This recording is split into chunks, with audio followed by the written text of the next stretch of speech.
Good afternoon, everybody. Good evening, I guess, for some folks in Europe and wherever folks are. Welcome to another live stream here at Esoterica. We're going to talk about some recent content and do some Q&A. I'm going to give away some books. We got a couple of copies of the recent book that Dr. Dan Atrell and I did. So we're going to give these away, or at least tell you how you can win them if you want. And yeah, just hang out for a couple an hour or so, maybe an hour and a half before I have to go. So, well, welcome everybody. Welcome. Um, yeah, I'm trying to think about sort of the recent content we've been making here at the channel, and sort of again, I'm sort of still my mind is still a bit fuzzy from having spent a month away, but yeah, we got back. We immediately dropped the Aramaic incantation bowls, and those actually sold out basically before they went live. So we're getting a whole new set of incantation bowls going. So those will be available here in the next few weeks or so. I'm not sure exactly when they'll be ready, but they'll be ready when they get ready, and I'll let folks know on the channel when those are live and folks can pick those up. Again, it'd only be 50 again. These things are all handmade, and so even making them by hand is quite a bit of work. But I'll let folks know when they get ready.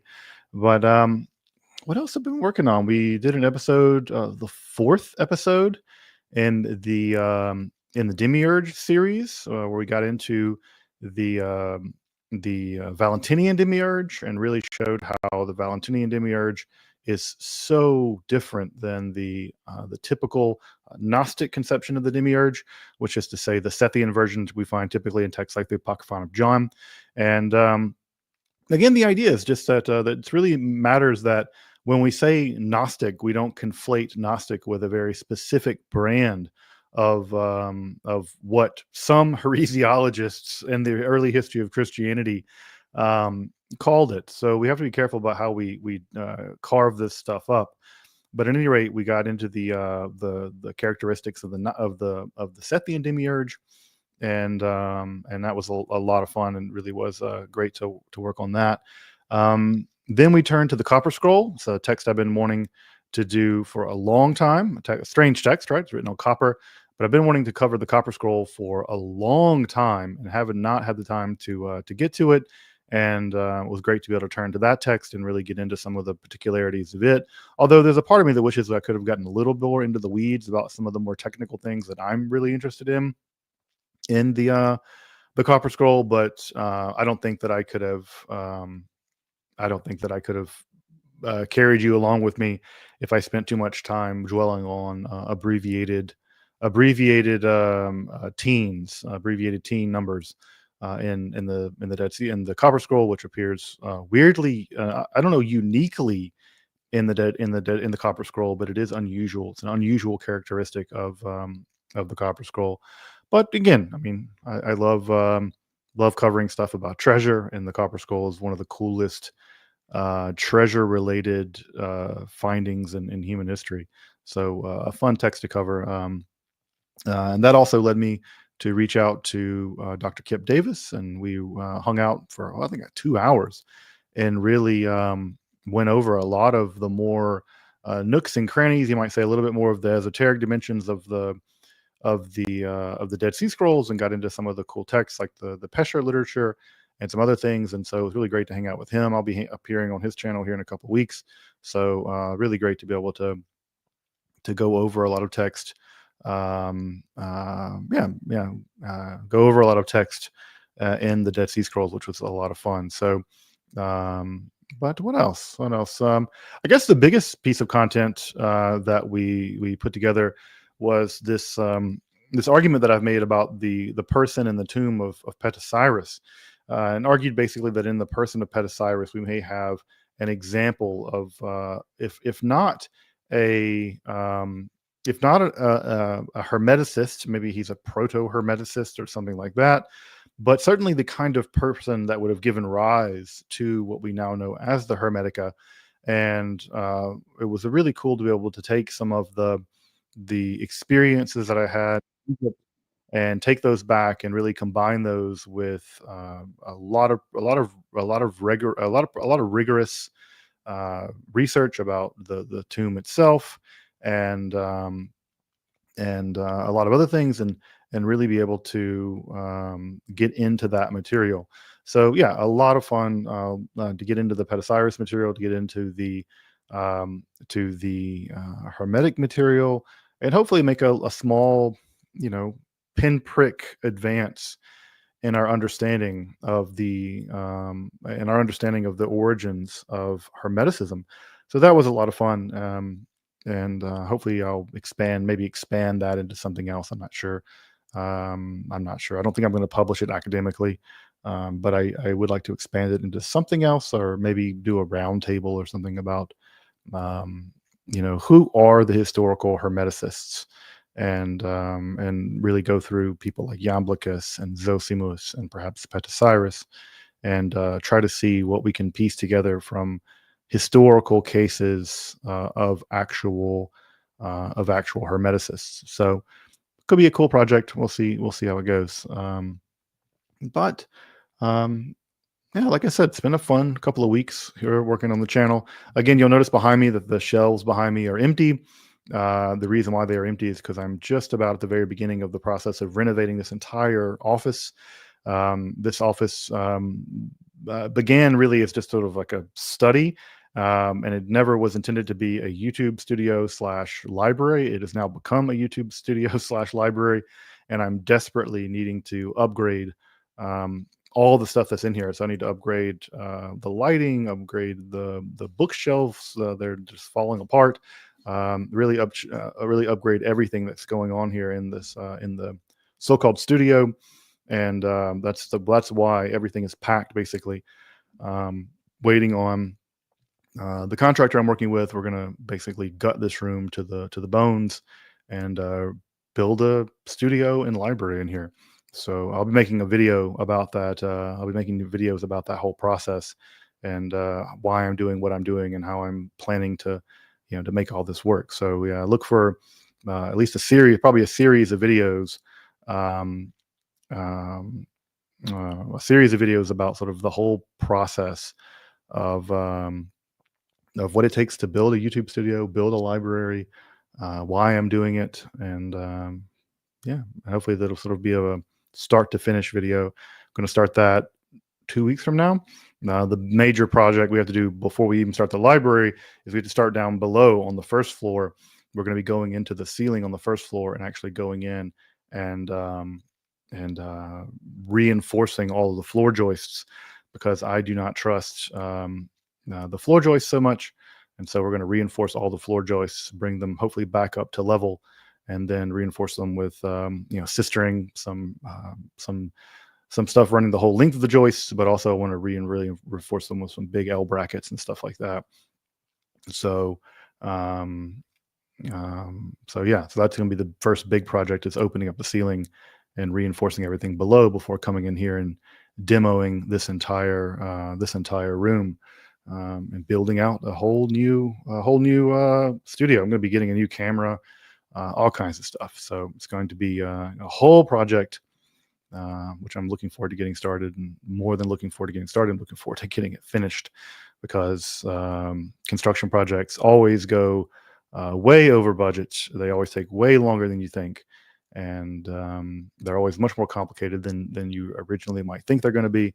So I'm looking forward to being done, but hopefully by the summer, I'll be done and get those taken care of. So, all right. Well, let me start picking up some questions. Unfortunately, I don't have a ton of time today, just because we're in the middle of Pesach, in the middle of Passover, having a lot of people over for tonight for Shabbat. So I need to be able to get off the chat and getting into working, get ready for Shabbat tonight. And so I'm not going to be able to have a super long hangout today, but definitely want to grab some questions and do that before we say goodbye. So let me scroll up and start taking questions, folks. So yeah, feel free to throw your questions into the chat. Just try to format them with the question Mark leading thing, and of course also super chats.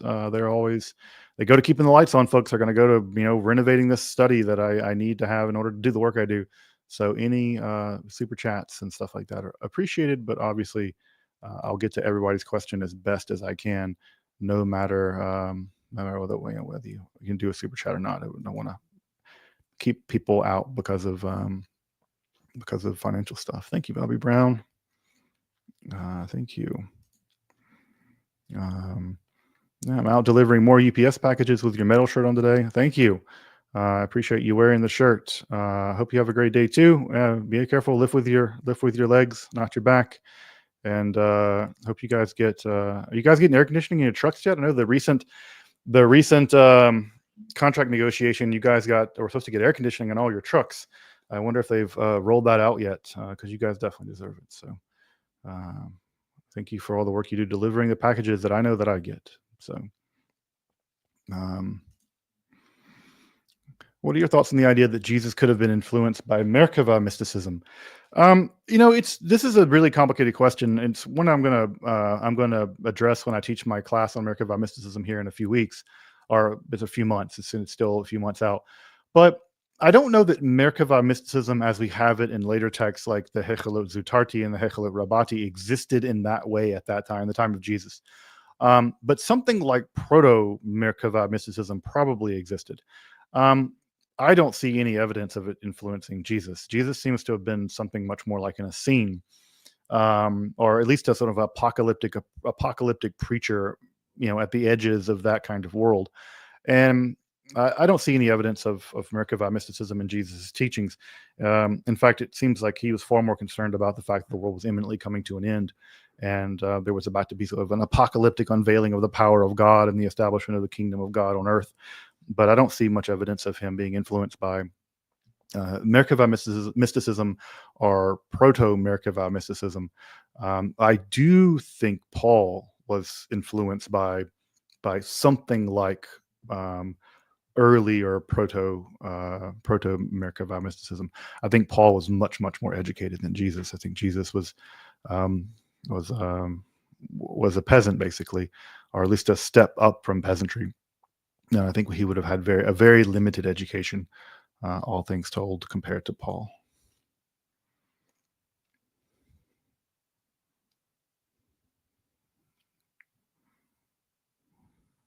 All right. So the best primer for studying Zosimus is Shannon Grimes' book, Becoming Gold. That's the best primer in English for studying him. If you want to read him, you'll have to read him in French in the old Berthelot editions of the history of Greek alchemy. You can read the entire. By the way, you can read that entire. You can read the entire text online for free if you read French. Let me see if I can pull it up real fast.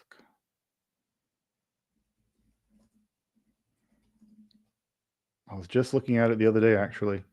So I think this is all 4 volumes, but you can read it here if you read French. And also you can also read it if you read ancient Greek, and you can read the commentaries and all that as well. So that's the standard edition from Berthelot. But if you want to read a good primer in English, your best one is going to be Shannon Grimes. Unfortunately, Zosimus's complete works have not been translated to English. They were just parsed out in the 1980s, 90s. And so we just now have in the past couple of 20 years or so have a clear sense of what he wrote and what he didn't write. But that's to be your best primer for Zosimus. I would also like to talk to Professor Ronald Hutton. He's a real gem. I mean, he's really a national treasure over there in England. Just I don't know, an intellectual titan. We don't typically work in the same field, although we cross over a little bit in our interest in witchcraft. Although my interest in witchcraft tends to be much more on the theological developments that led to witchcraft and the legal developments, and less so on the cultural elements. So I'm interested in sort of the role of the Inquisition or para-inquisitorial bodies in the development of witchcraft. But no, he's a real titan. It'd be a real honor to speak with him. So yeah, I love that. Him and Irving Finkel, man, what amazing folks the English have.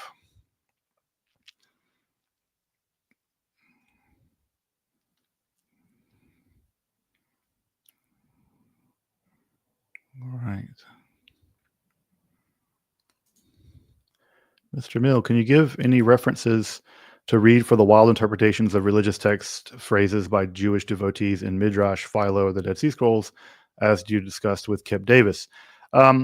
So the best places to read some of these more wild interpretations of the Hebrew Bible is the Midrash. One, the Midrash is just a great example of some of these more bizarre uh, riffing on the Hebrew Bible, riffing on the text of the Hebrew Bible. That, so the Midrash, Midrash Rabbah, Midrash Tanchuma are great examples of some of the early Midrashim that do that kind of stuff. I mean, Philo's commentaries are just, I mean, of course he's reading the Bible in Greek and not in Hebrew, but I mean, Philo just tortures the text to make it say what he wants. But even in halachic literature, Jewish legal texts, specifically in the Talmud, you'll see it there too. I mean, I think it's a little later, but the Rashi gives the example of the kind of you go through the Ten Commandments, and you go through the Ten Commandments, and the Ten Commandments have all these commandments, and one of them is don't steal, thou shalt not steal. But there's already been a commandment about not stealing. And so, since nothing could be redundant in the Torah, Rashi, and it may even be in the Gemara, argues that given that there's already a rule about stealing already, stealing property, and also given the fact that all of the Ten Commandments involve the death penalty, whereas stealing does not involve the death penalty, this must be a particular kind of stealing that you're not allowed to do. And therefore, he concludes that the kind of stealing in the Ten Commandments is about stealing people. It's about kidnapping people. And therefore, what you should read there is not do not steal, because stealing has already been covered. Stealing property has already been covered. And another law, what you should read is don't kidnap people. That's not literally, that's what it's actually saying. So that's an example from a legal point of view where you can get these rather unusual readings of what is otherwise a transparently obvious text in the rabbinical imagination. So that's a legal example of where you get these kinds of things. And of course, that those sort of radical novel interpretations of the Hebrew Bible that exist in the Midrash literature, exist in the Pesher literature, and the Dead Sea Scrolls. I would say that exist in the New Testament.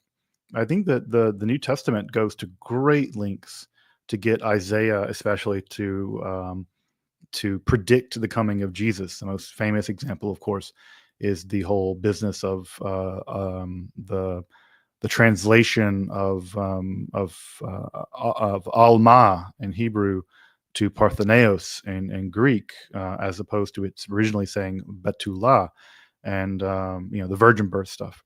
So these are examples where you're going to get these sort of more tortured interpretations. I say tortured, but they're really just creative. In fact, I was just reading in the Zohar the other day, which is the most Esoterica thing I could say. But I was studying the Zohar on Shemot, the section of the Zohar on the beginning of Exodus, because obviously we're in the middle of Passover.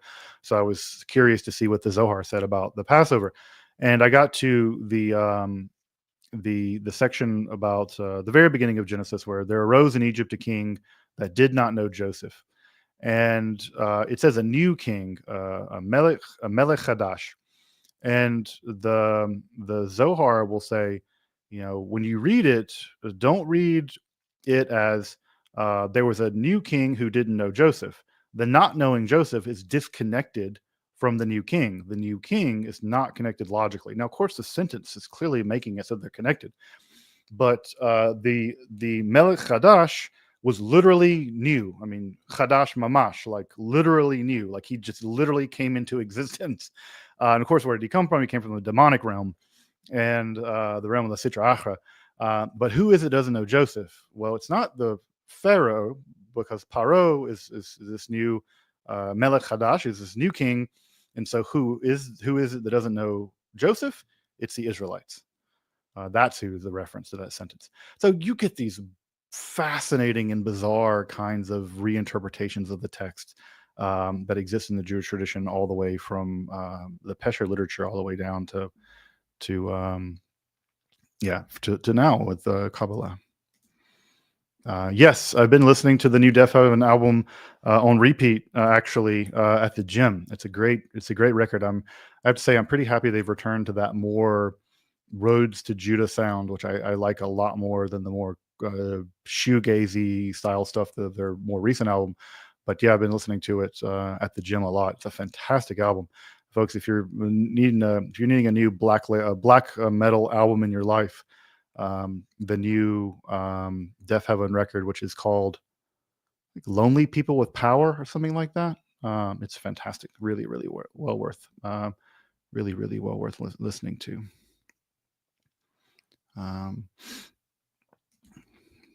So has this channel completely changed your life for the better? Yes, this channel has changed my life.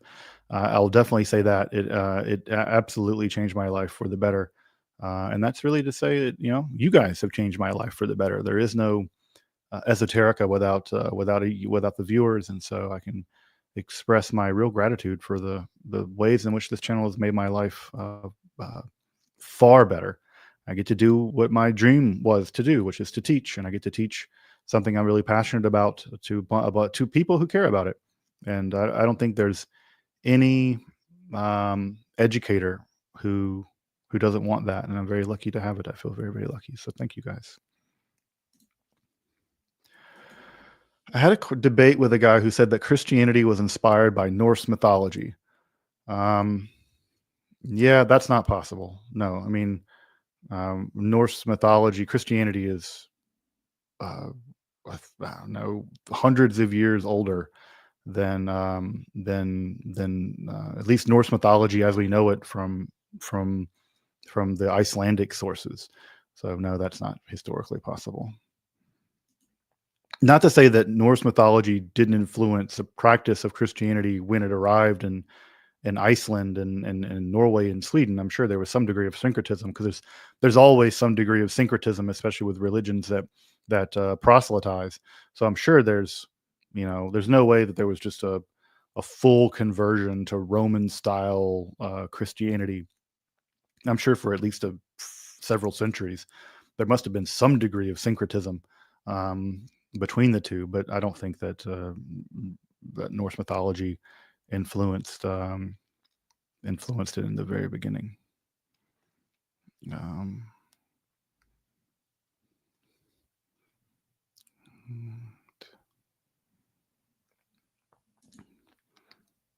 Thank you, Jason, for the super sticker. I appreciate that.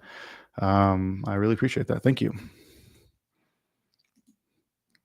Are there any positive connotations for the name Samael? No, it means poison of God. I wouldn't say so. I would say that, and there's really, at least in Jewish mythology, there's not even that kind of scary connotations of him either. In the Kabbalah, he's either castrated or impotent or both. And so it's always funny to me to see these like edgy, so-called left-hand path people, or these black metal people with like, I worship Samael. And I'm like, the dude can't even get it up. I mean, that's why Lilith and Samael are married, and Lilith sleeps with every other man she can because Samael is castrated and impotent. I just, he's sort of a raging incel in Kabbalah. So I don't know. He's malevolent, but he's malevolent in the same way that like an incel is malevolent. So yeah, I always chuckle a little bit when these people try to do this dark, edgy stuff around Samael. I'm like, yeah, you should be careful what entities you end up, I don't know, fetishizing, because you might end up with some pretty, it might end up with hilarious. You might end up with a bunch of Kabbalists laughing at you, suggesting that you need metaphysical Viagra. What's the earliest archaeological or extra biblical textual evidence for the practice of Passover? That's a good question. I mean, obviously, it's mentioned significantly in the Bible. It seems like Jesus is doing something like a Passover meal.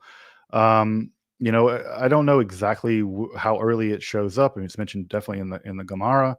It's a lot of discussions about it in the Gemara, but I'd be curious to know exactly when it shows up archaeologically. I have no idea, but my guess is that some version of it was probably being done. And again, the Passover is a very much changing kind of thing.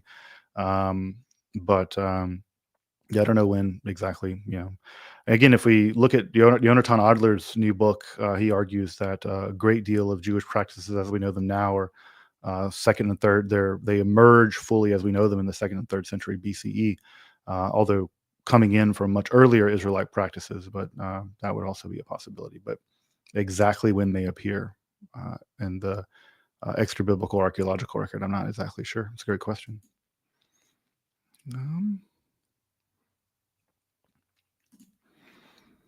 Is it true that Jesus' occupation, tekton, means he was a stonemason and not a carpenter? I mean, tekton just means a laborer, maybe a skilled laborer. It's a good guess that it means stone worker because Tiberias was being built, and that was a city built out of stone. So maybe he was involved with that. I don't think it's until a later gospel where he's actually called the son of a carpenter. Um, and if he is the son of a carpenter, that maybe that would make him a carpenter. That's typical. But yeah, it seems reasonable to believe that he was that tekton could refer to a some kind of stonemason or mason in general, some kind of stone worker, especially if he's over there working at Tiberias. That seems reasonable to me. Of course, we'll never know. I don't think we'll ever know. Speaking of which, speaking of Jesus, would like to wish all my Christian viewers a very meaningful Good Friday and a very meaningful Easter. Um, I really appreciate my Christian viewers and yeah, know that these are very powerful days in the religious and ritual cycle in the life of Christians, and so I really wish you a very meaningful experience of Easter and a very meaningful and powerful experience of Good Friday. I've often heard that Christians sometimes divide themselves into Good Friday Christians who really identify with the suffering of Jesus on the cross and the process of that. And there are other, Christians who are very much Easter Christians, empty tomb Christians, for whom that is very most impactful or meaningful. But either, whether you're a Good Friday Christian or an Easter Christian, I would like to wish you a very meaningful celebration of both holidays.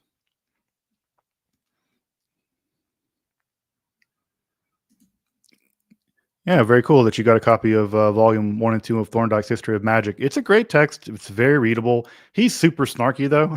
I mean, I have to admit that I get a little tired of just how um, snarky he is about everybody. He especially hates Cornelius Agrippa, and he just seems to really look down his nose at everybody.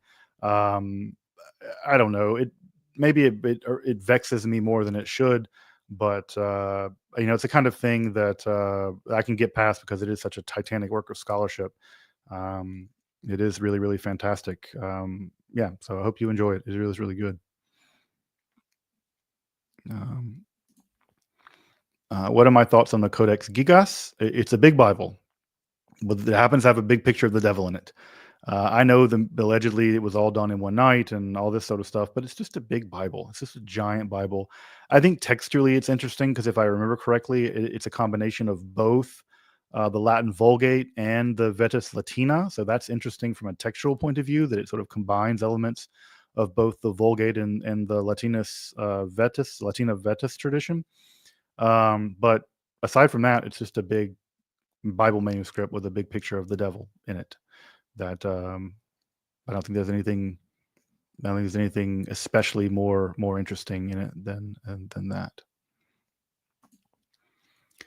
The Septuagint part of your talk you had with Kip. Is there any more on this? Thank you very much. Um, not on this channel. I don't talk about the Septuagint a whole lot. I mean, are you talking about the Septuagint as a witness to an alternative strand of the Torah? I'm sure there's a lot written on that. Septuagintal studies have existed now for 100 years plus. They are highly advanced, and there's a lot of interest in the degree to which the Septuagint and the Masoretic text are in what those two traditions, textual traditions, represent in terms of the history and development of Tanakh as we know it. I don't know of a specific book I can point you to, but I'll ask Kip and see what he says. But yeah, and it's Septuagintal stuff is not something I work in a ton. I go to the Septuagint anytime I'm dealing with, anytime the Masoretic text appears to be weird for some reason. I always consult the Septuagint because sometimes the Septuagint contains a better reading than the Masoretic text, and I'll do that. But the only time I'm in the Masoretic text, or rather the Septuagintal text, I should say, rather, is when I'm working with something like Philo, or some text in Greek where he's thinking in that. Um, yeah, that stuff is super interesting. Maybe I'll have Dr. Davis back on, and we'll talk more about um, Septuagint versus Masoretic text, and then maybe some of the other what are now thought of as like precursor texts or alternative texts to the Septuagint, which represent a different development in the history of Pentateuch, I guess we could say, or the Torah and stuff like that. But yeah, I do. He and I both share, and I think this is a thing that a lot of people share, is that we find the obsession with the Masoretic text and the complete acceptance of the Masoretic text as authoritative to be very weird, especially for like fundamentalist Christians. I understand why Jews would do it, and even Jews, it's a bit weird because the Masoretic text, there's some concerns about the fact that the Masoretic family the Masoretes may have been Karaites, which would make them maybe even all the more equipped to produce an alternative, a definitive version of Tanakh. But it's interesting that fundamentalist Christians will trust a early medieval Jewish version of the Hebrew Bible as authoritative. That's just weird, and question it and accept it like completely blindly, as if the Masoretic text is inherently superior just because it's the one that exists. But there are lots of other systems of notation. There's Babylonian Nicodim. The Masoretic text is not the end all be all of the text. And also we know the Masoretic text has all kinds of weird idiosyncrasies. There's weird things in the text that end up on Torah scrolls, like inverted nuns and letters with dots on them and stuff like that. So the slavish acceptance of the Masoretic text, to me, or rather the a priori acceptance of it, has always struck me as weird, especially for when like fundamentalist Christians accept it as authoritative, just sort of on faith or something. I don't know. It seems weird to me.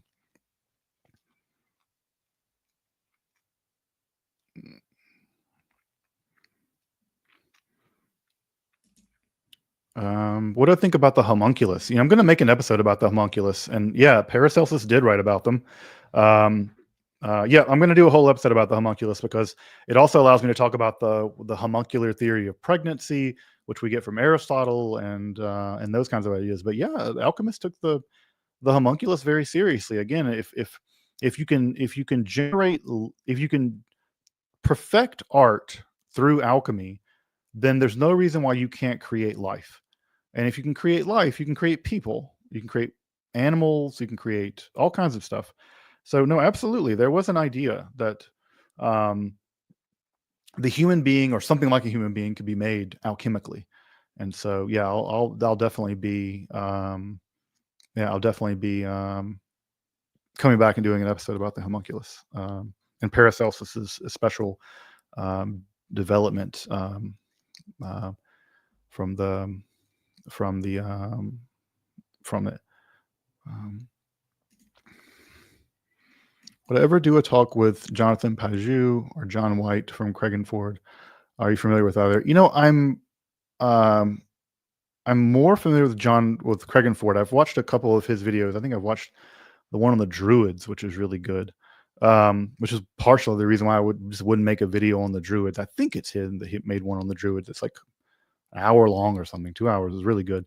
I'm not really familiar with Jonathan Paju, so I can't say much about him. I think he's in the Orthodox world, like like the Christian Orthodox world, and I think he works with like symbolism and maybe Jungian stuff.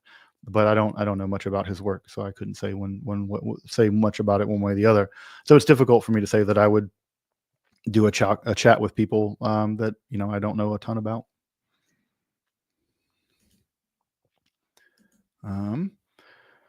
Don sees you shade him. I hope you don't see my shade him. Do you know much about Pulsa de Nora or other Jewish curses? Um, so I know that. So the Pulsa de Nora, it's Aramaic. It means fiery lashes. It's named after the event called the humbling of Metatron, where after Elisha ben Abuya saw Metatron sitting on the throne of God, it caused Elisha to apostatize. He cut the shoots or mutilated the reeds, or however you want to translate that phrase, and he apostatized. And this caused the angel Gabriel to beat Metatron with pulsa de Norai, with fiery lashes. Um, and so this idea of pulsa de Nora ultimately ends up becoming a kind of Kabbalistic death curse. But you have to be careful because halakhically, you're not allowed to pray for anyone to die. So you can't do that. You can't pray for someone to die. But what you can do is you can pray that Hashem, God, will send the Malach HaMavet, the angel of death, to audit someone, basically. And they will audit your sins. And if you're found guilty of a sin that merits karet, divine punishment, then God can strike you dead. If you've committed some kind of sin, I don't know. There's lots of sins you can be struck dead for. And so the idea is that you're praying for someone to be cursed, but indirectly, you're basically praying for an audit by the Malach HaMavet, the angel of death. And I do know that this is like a piece of political theater that goes on in the state of Israel, where when politicians don't do whatever Haredi people want them to do, ultra-Orthodox people, some of these ultra-Orthodox Kabbalists will publicly pray Pulsa de Nora over them. And there's some text online you can read about how to pray the Pulsa de Nora. And they will pray the Pulsa de Nora over people, and allegedly God will audit their sins via the Malach HaMavet and strike them down.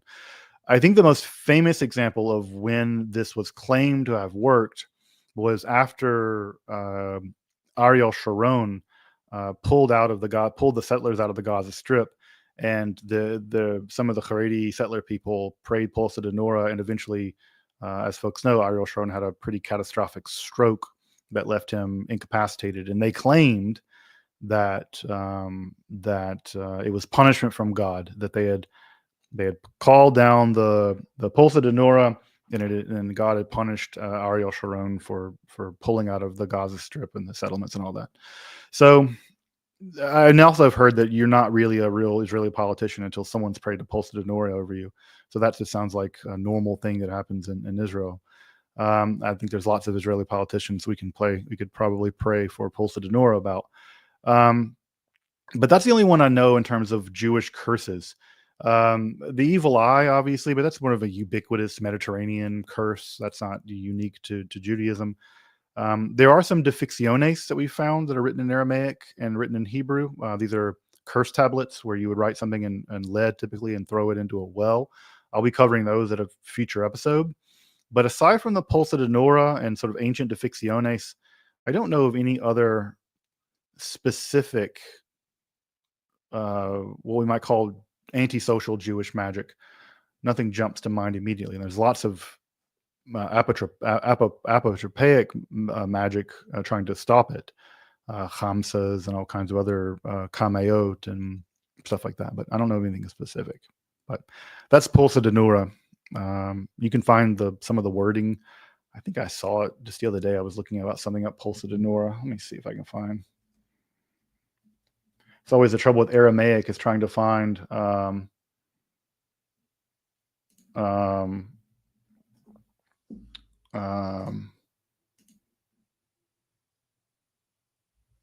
find the original text or the Pulsa de Nora. Is this one? This is a text from like B'nai Brak. I don't know. Read this at your own peril. I can't vouch for it, but it looks like it has the Hebrew. It looks like it has the Hebrew at the very end. Let me see if I can read it real fast to see what it says, just so I can know. Pulsa de Nora, so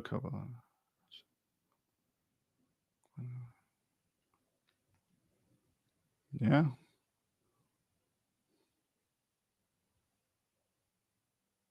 Yeah, it is. It is a curse. Arya Batsadak, I know him. Interesting. Okay, at any rate, Pulsa de Nora stuff.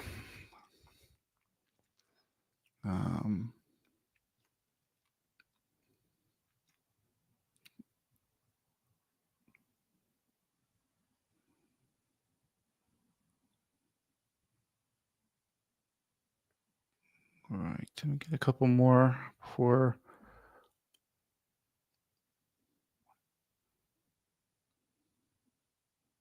Answer them with the codex.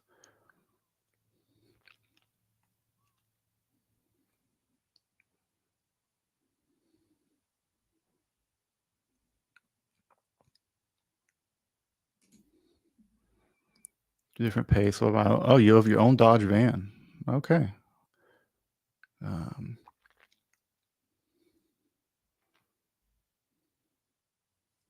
right, folks. Just looking through the list now.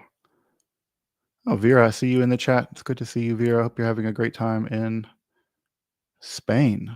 I hope you have a great time in Spain.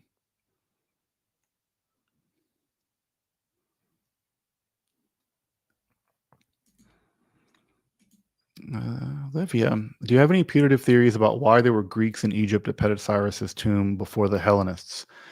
So the short answer is it seems like, I mean, there were definitely Greeks in Egypt way before Hellenism. I mean, the school at Heliopolis was lots of Greeks. I mean, Eratosthenes and Solon and all those guys are all studying in Heliopolis. So there's always been Greeks coming to Egypt to learn stuff, to learn things and to observe what the Egyptians did, because everyone in the town knew that everyone in the world knew the antiquity and wisdom of the Egyptians. So there's always Greeks there. The question is maybe why at that tomb specifically, and this is a more interesting question. That it just seems like there must have been a local cult of Petosiris, and this is not uncommon. High priests and pharaohs would often have local cults, and in fact, the term poimander might refer to the local cult of a pharaoh, according to Christian Bull. But I think that there was a local cult there, and I think that the Greeks admired it and wanted to participate, and there may have already been a kind of functioning proto-Hermeticism already in Hermopolis, which is to say that at the center of the Thoth cult, there may have been an outward-facing version of the teachings of the wisdom of Thoth, and that outward-facing wisdom tradition would have attracted Greeks who were very interested in wisdom traditions. Now, they already had a wisdom tradition now reaching back at that point a couple hundred years, and certainly they'd have come to Egypt looking for wisdom traditions. And so I think that that's one of the reasons I think they would have been there. We don't know exactly when those Greek inscriptions are written into the pronaos. So it's hard to say exactly when they were written. I don't know if there's linguistic evidence about when they may have been dated, but we do know that at some point that if there were a cult around Petosiris, it was eventually abandoned because the pronaos itself becomes a kind of charnel house, and it just gets filled up with graves, and so it was no longer treated as and it seems like it was treated as no longer a especially interesting site religiously or otherwise. That's a great question.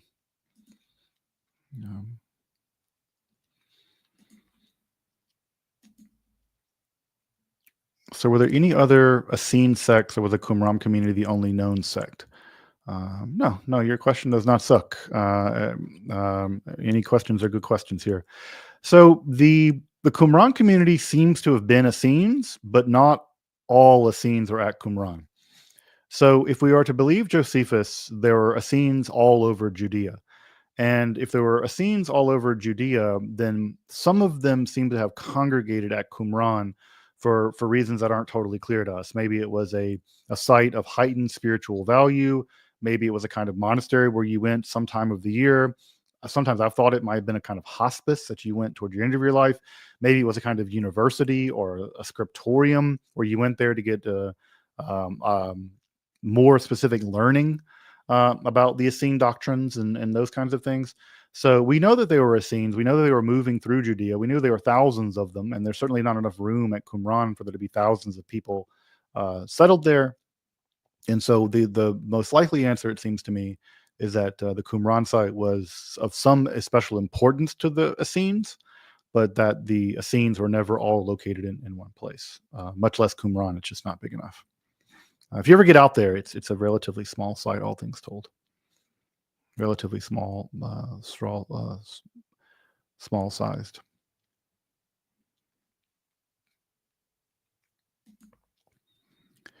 I've heard Christianity described as a quote outgrowth of Greco-Roman Neoplatonic Judaism, as opposed to what became Rabbinic Judaism. Can you comment? To some degree, that's true. I will say that Christianity, certainly after Paul, certainly went in the direction of becoming cozier with the empire, in adopting a lot more Greek intellectual influence, as opposed to rabbinical Judaism, which primarily developed in the remains of Judea, Palestine, and in Babylon, over in Pumbedita and the Sura, the big universities in the east. So, but Neoplatonism is a squirrely category, right? Plotinus doesn't exist until the 3rd century. Proclus and Iamblichus are a good bit later. Damascus is even later. So I would say less Neoplatonism and more Middle Platonism. And you can see that in the writings of Origen, and you can see that in the writings of some of the early intellectual powerhouses of Christianity who are really developing Christianity. I see Stoicism, Platonism, and other kinds of ideas all over Origen. I mean, I see Stoicism all over the Gospel of John. That just reads to me a lot like Platonizing Stoicism or Stoicizing Platonism, or how you want to put it. The Gospel of John just immediately jumps off the page to me as a text deeply infused with those kinds of ideas, and that's not uncommon. You think about someone like Philo, also deeply influenced by those elements as well.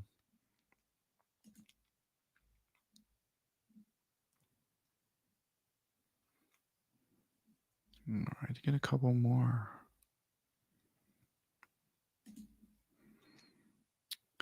Any chance we'll get a video on ancient Sumerian mythology and how it shaped the modern Abrahamic faiths?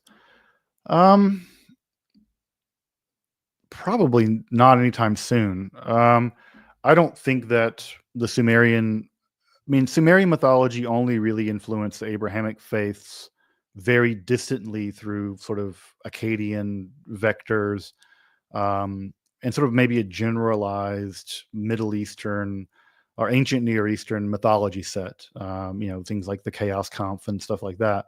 But I think the connections are at least with Sumerian mythology, are very, very distant indeed. But yeah, of course, there's elements of the Chaos Kampf in the Hebrew Bible, the Divine Council, and other kinds of elements like this. But to think that the deity of Yahweh is influenced by the deity of like Enlil, it doesn't. Historically, there's no evidence connecting the two.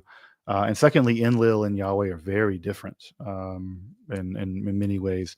And again, Yahweh evolves, right? We see the youthful storm god is very different than the Yahweh who's assimilated to El during the process of theological assimilation that goes on during the development of Yahweh in like Iron 1, Iron 2.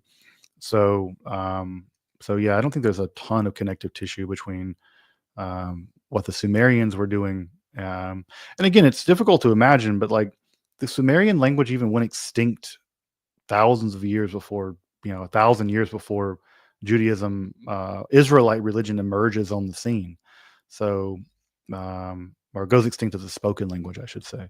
So, I'm not sure there's a ton of connective tissue.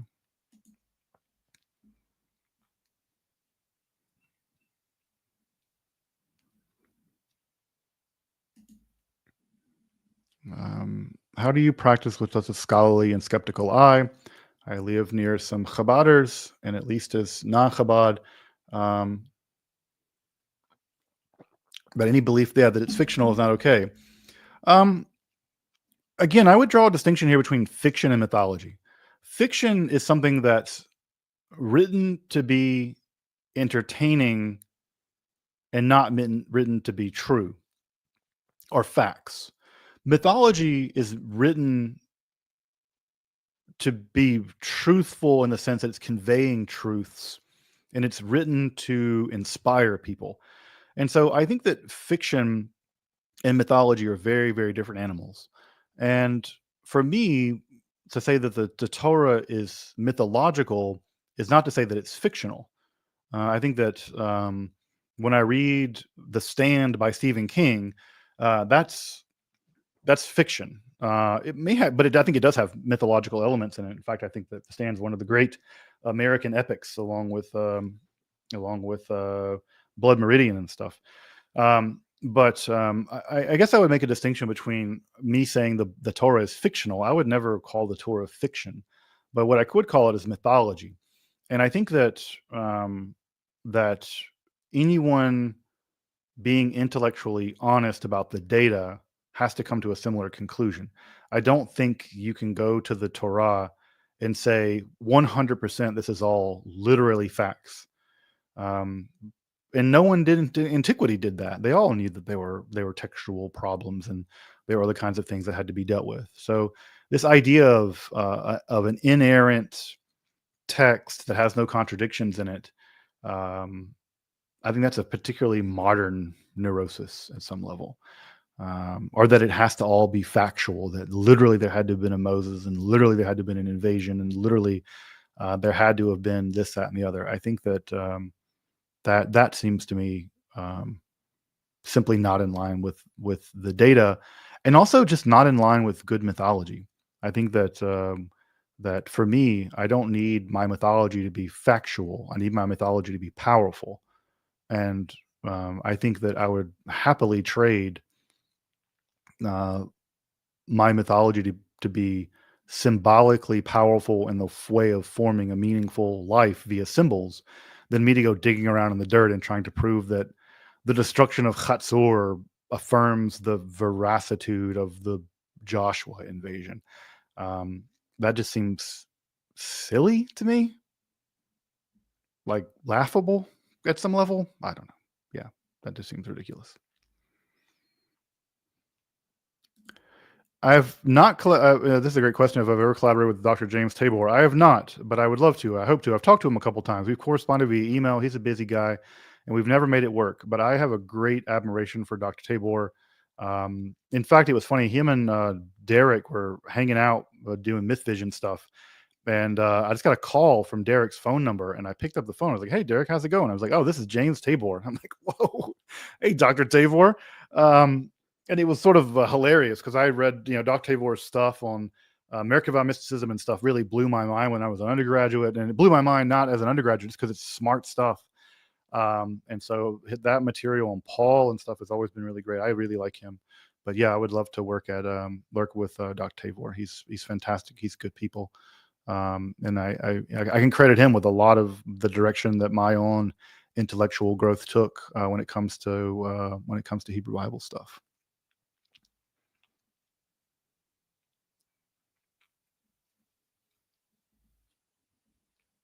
All right, folks, I'm going to try to get through go a little faster because I don't want to leave a bunch of people hanging. Um,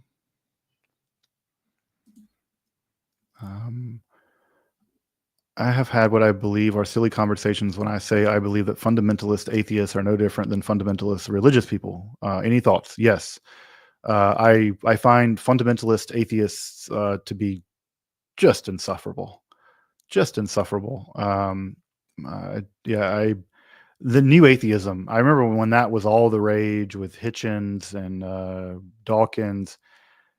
And I'm not a theist, folks. Like, you know this. I'm not a theist. I don't believe in any gods. In fact, the question just doesn't interest me. Um, but I remember, like, as a religious studies scholar, hearing the so-called four horsemen of the new atheist movement just so profoundly embarrass themselves in front of millions of people talking about religion that they had no idea what they were talking about, still don't. Um, and just saying things that were, I can't describe it, it's embarrassing, just shockingly embarrassing things about religion. And, like, I don't want to be associated with that. I don't want to be associated with any form of sociological group, whether it be non-theists or whatever, atheists, who act like that. I just don't want to be associated with that behavior. And so I remember, like, being those days, this is in the aughts, just being like, "Yo, you're an atheist too?" And I'm like, not with them cats." So yeah, I find that fundamentalist, anti-religious people, anti-theists and stuff like that. Um, I don't know. I find it to be pretty insufferable. I can't get with it. Can't get with it.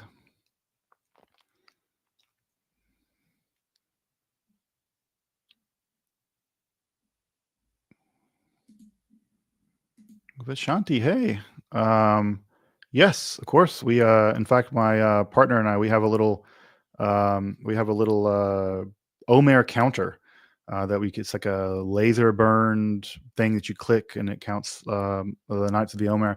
I don't do all the Kabbalistic stuff where you're Chesed, Shelba, Gevura, or whatever it is. I don't even know where we are now. I guess we're a weekend, so it can't. I guess we're still in the Chesed.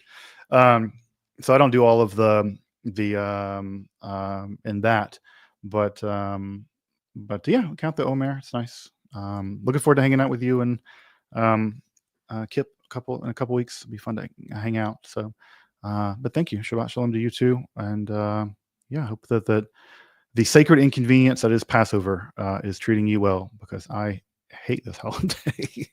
I find Passover just to be such an inconvenient holiday, and that's even with my saints of in-laws doing so much of the work, all the work of koshering the kitchen and all this.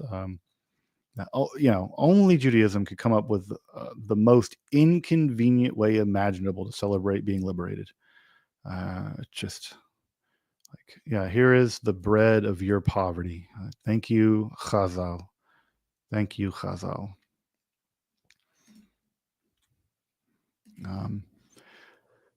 Dr. Zygmunt. Mystical practice led me to find my true path, and I'm back in school to be a phys ed teacher. Very cool. Any advice for would-be educators? As a parent, what would you want in a PE teacher for your kids? This is such a cool question. Well, one, thank you. All my K through 12 educators are just absolutely heroes. I have so much awe, so much respect for folks who do childhood education.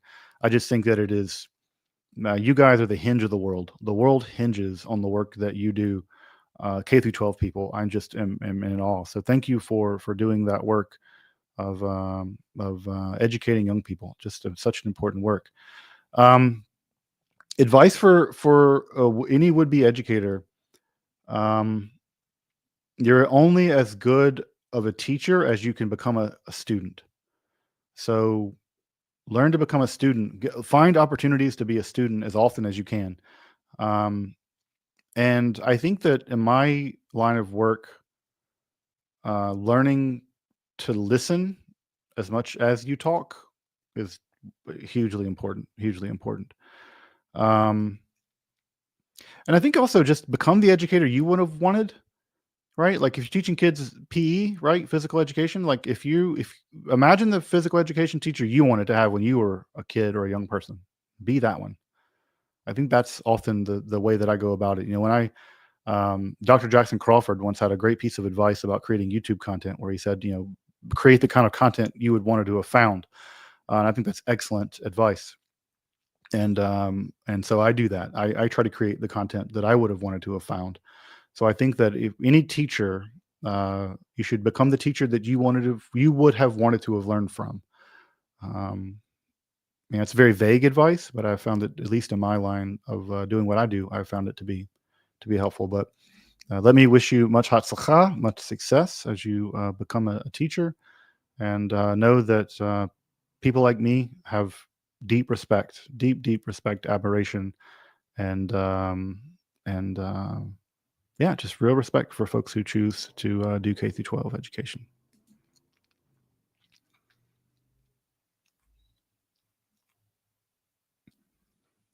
Will I do some episodes on esoteric interpretations from Philo?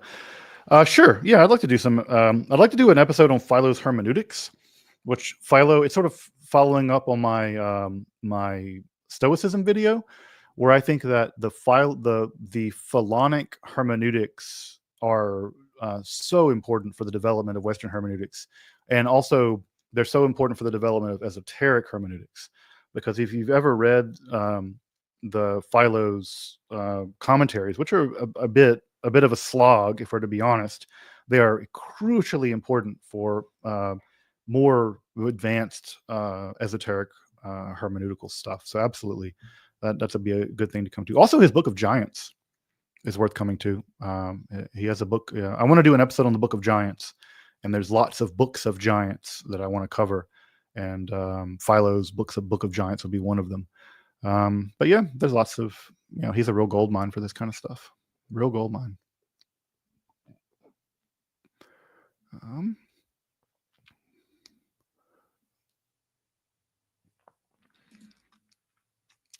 Recently read something stating that the tomb in the story of Jesus' crucifixion is not likely to be factual, since the Romans often left the bodies on the crosses to rot. Is that true?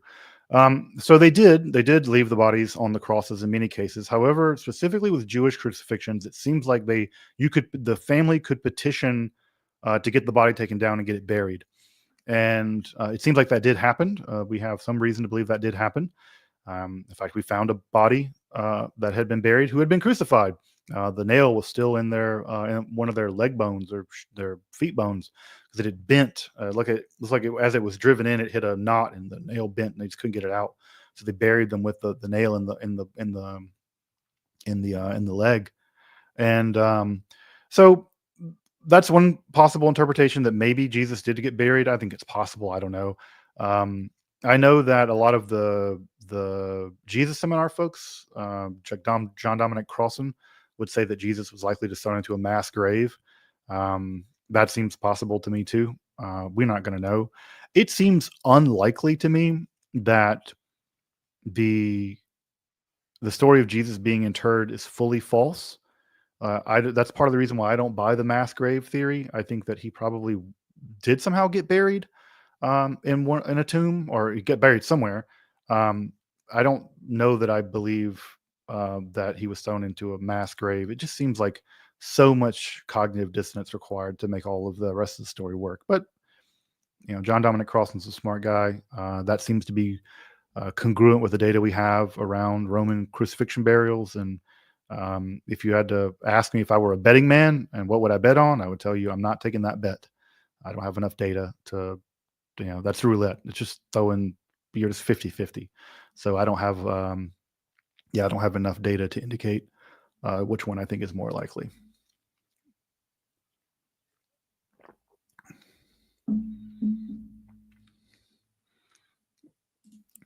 When am I going to cover Mandeanism? The answer is probably not anytime soon. And the reason for that is that Esoterica mostly covers history, mostly history pre-1750. And Mandeans are alive and well. And so it doesn't totally feel appropriate to cover them as history. And also, Religion for Breakfast and Let's Talk Religion have done great episodes on Mandeanism. I feel like it could be redundant for me to do something. And so I feel like it's not really appropriate for the channel. basically. I might cover the Genza Rabbah as a text. Maybe I'll cover the Genza Rabbah as a text, but I don't think I'll cover the Mandeans as a group of people, as a religious group. I don't think I'll do that, at least not anytime soon.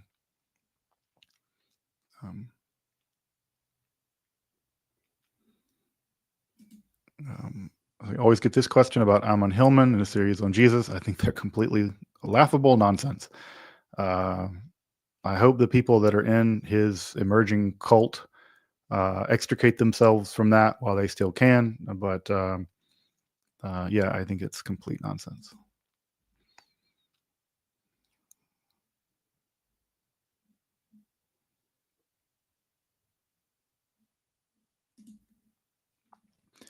What did the Dead Sea Scrolls prove and disprove? People say they're important, but I haven't seen explanations of their effect on scholarship.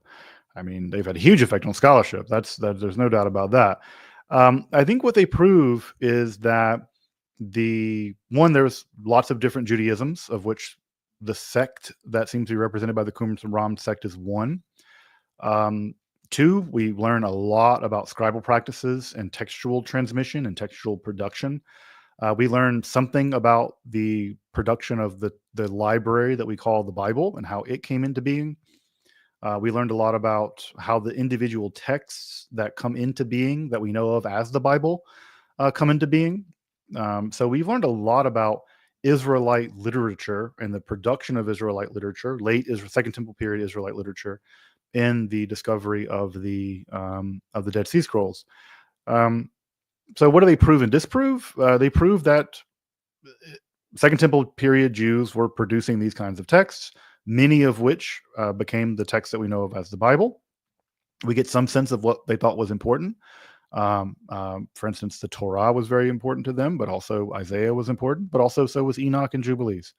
So they greatly expanded, the Dead Sea Scrolls expanded our understanding of what Second Temple period Judaism looked like. And of course, that gives us a very interesting look into the world that generated rabbinical Judaism and the world that ultimately generated Christianity.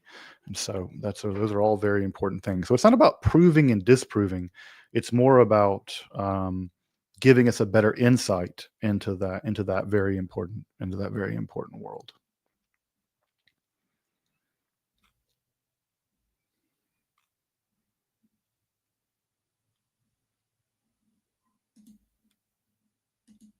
Thank you. Where would you start for researching into the Golem story? The best book about the Golem is Moshe Adell's book, in my opinion. I'll pull it up for you. Yeah, Moshe Adell's book on the Golem is the best book. It's a little technical, but you wouldn't be here if you didn't want to be challenged. But this is your best book on the Golem. I'm sure you can find it used, or you can find it you can find it used on eBay or something for a good bit cheaper. Yeah,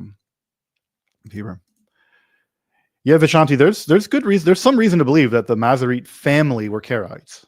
There's some reason to believe they were Karaites. Maybe not the specific Masoretes that produce the text we have it, but the Masorete family. There is at least circumstantial evidence to suggest that they were Karaites. So, but that's a whole other question. That's a whole other question. Jared Henderson is in the chat. Jared's a friend of the channel, produces fantastic philosophical content, folks. I really appreciate Jared's content a lot. If you're interested in philosophy tube and the philosophy world, check out Jared's channel.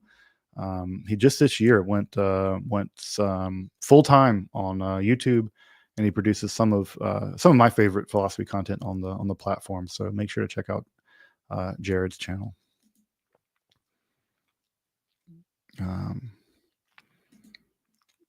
How is Pesach going? Yeah, Pesach is going good. It's going well. It's been mostly, we always wish each other a kosher Pesach. I think it's been a pretty kosher Pesach, I would say. I've been studying Kabbalah and stuff like that. So I've been trying to every day like do a little bit of Yiddishkeit. Was listening to a shiur by Shai Held the other day about Yoel Tannenbaum and his book against Zionism, which really interesting, the way that Tannenbaum like compares Zionism to the Egel and all stuff like that. It's fascinating. It's a book I know a lot about, but I've never read, and I don't think it even exists in English. I think it's only in Hebrew, Lash Kodesh. So yeah, it's gonna be a good Pesach. I'll be glad when it's over. Been drinking a lot of Slivovitz. At least that's the Ashki. That's the sort of Ashki. For me, Pesach tastes like matzah and Slivovitz. So I've enjoyed my share of both of those. Good friend Vera. A New Age symbol that looks more like an intricate Star of David, which is called the Merkava symbol. Yeah, Vera, I have no idea where this symbol came from. I've also noticed this symbol, and people call it the Merkava. It doesn't appear in any Jewish literature that I know of. I think it's a New Age thing that got made up in like the 90s or something, but I don't know, especially because I don't cover contemporary esotericism. I don't know, but one time I was Googling, I just Googled Merkava because I wanted to find a picture of an ancient chariot for an esoteric episode, and this symbol kept popping up, and I was like, "What is this?"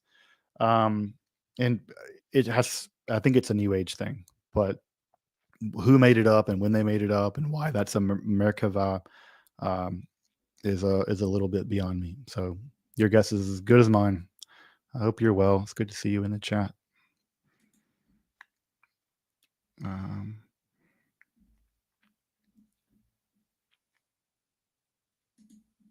All right. Well, thank you for this. Even though Cornelius Agrippa and John Dee and Edward Kelly were all devout Christians, why did they feel their faith needed to be aided by other forms of belief beyond the Gospels and the Holy Trinity? Because they were Christians. All Christians believe that. No, there are no Christians that believe that that the Bible and the Trinity are sufficient for being a good Christian. You always have a tradition that underwrites your theology, whether it's John Calvin or the canon law or the theologians or John Wesley or something. There are no Christians who or even the works of Martin Luther. There are no Christians out there that who believe sincerely that the Gospels and the Trinity alone are going to be enough to make you a good Christian, to underwrite your Christianity. And so folks like Agrippa and Dee and Kelly, they were just doing what every other Christian did. They were seeking out a deeper understanding of their Christianity. They were just seeking it out through esoteric means. But from their imagination, from their point of view, they weren't doing anything illicit or heretical. They were simply going straight to the horse's mouth. They were going directly to being illuminated by God or in conversation with angels, because of course angels had communicated with people in the past. Why couldn't they initiate that conversation on their own? So yeah, I think that I think your question assumes a kind of Christianity that has never existed and will never exist. Christianity always relies on what in Judaism we call a Masorah, some kind of tradition, and Christianity certainly is not that, or it certainly is like that. And even the most Protestant Christianity that says faith alone, Scripture alone, God alone. Yeah, but what underwrites that? What intellectually underwrites that? And then it's going to be a bunch of John Calvin or Martin Luther or whatever. So that's just going to be the way that will always go if you're going to have an intellectually rich species of Christianity.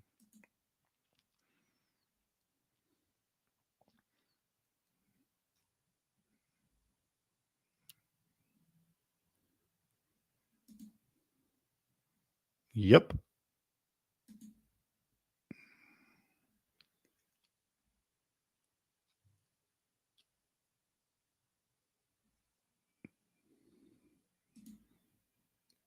There's a world record for the longest homunculus groan.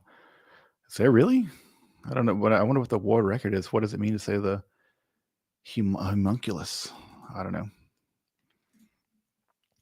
Um, is it fair to say that the Torah is the religious part of Judaism and the Talmud is the philosophical aspect and the Kabbalah is the esoteric aspect? No. The Torah can be esoteric. You can read it at different levels of the plain reading to the secret reading. The Talmud contains all kinds of secret esoteric stuff along with the regular law stuff. Kabbalah also is a lot of secretive stuff as well.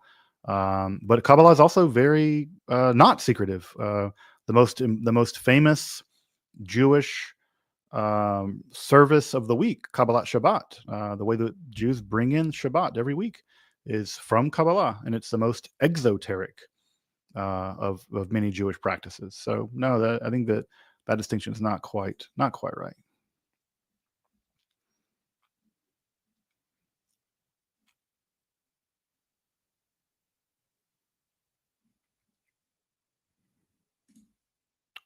Were the Essenes Gnostics? No, it doesn't seem like they were. By Gnostics, you mean the folks that produce texts like the Apocryphon of John or Valentinus? No, they were not related to those to that development of of Christianity, or that development of Christianity.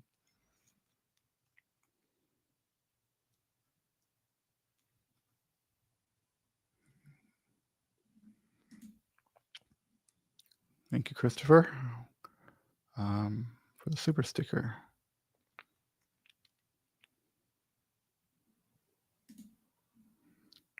Is my family proud of my religious journey to my present day Jewish identity? I think my family's pretty proud of me, just in general. I don't know that my religious practices are of the source of their pride, but yeah, I think that they're pretty proud of where I've ended up and the life that I lead and things like that. So yeah.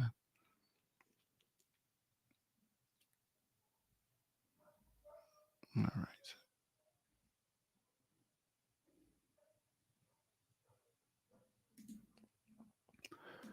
right. Would you say the Essenes filled a similar role to Judaism that the Gnostics did to Christianity? No, because the Gnostics, I mean, again, we should be very careful here, folks. But they weren't Gnostics, right? They were just Christians, and they were some Christians that Irenaeus didn't like, and he called them Gnostics, or he called them, other kinds of names. And so I think it's important to say, they were just Christians, and some of them got called Gnostics. The Essenes were Jews. They weren't good Jews or bad Jews. They were just Jews. They had strange beliefs compared to maybe the Pharisees, but they had strange beliefs compared to other kinds of Jews, like the Sadducees or the Zealots as a political faction. So I don't think that this is a quite good analogy, and I don't think that there was any connection between the Essenes and the Gnostics. Um, I think that the Gnostics and the Essenes would have gotten together with water and oil. The Essenes thought they were the only legitimate people, righteous people in the world, and that everyone else is going to get wiped out, and that they would have hated Christianity. There's no doubt about that. They'd have thought of Christianity as an abomination. But the Gnostics also thought they were right, and they believed in this complex mythology that had, I think the Essenes would have thought of as again abominable at some level. So no, I don't think that they would have. I don't think there's any connection between them in any sense, from so far as we can tell. Um,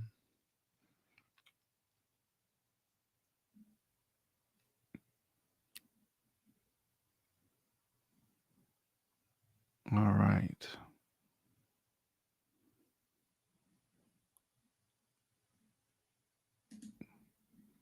Does Gnosticism and Freemasonry have a connection?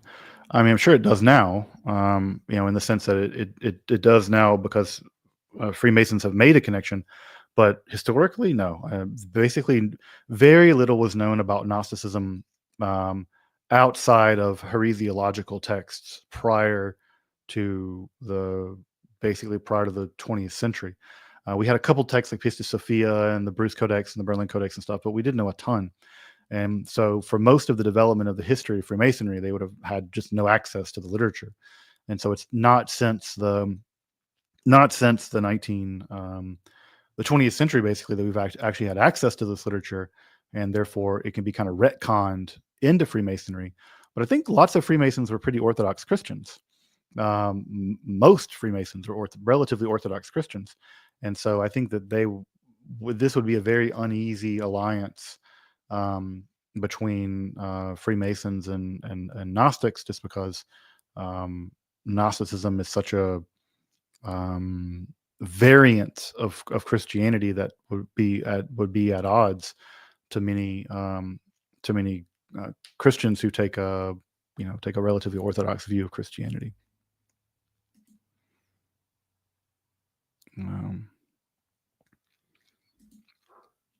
Where do you stand on the question of the kosherness of artificially grown meat? I am not a posek. So this is not a question for me. I would love to be a posek, but I'm not even a rabbi. So I have the great luxury of not being able to declare anything kosher. Kosher or treif. I'm glad I don't have any ability to do that.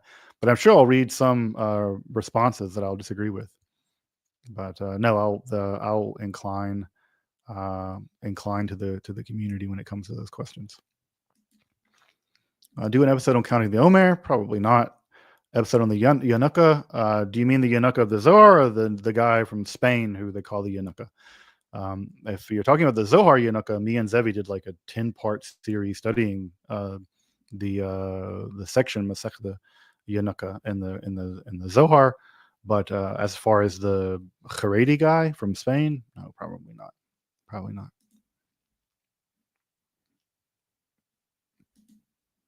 Do I do the flaming sugar thing when you drink? Definitely not. Friends don't let friends burn absinthe, as the Wormwood Society says. No, absolutely not. Do never set absinthe on fire, ever. That is a very bad idea. Very, very bad idea. Let's give away some books. How about that? Let's do that before I get too much longer in the weeds here.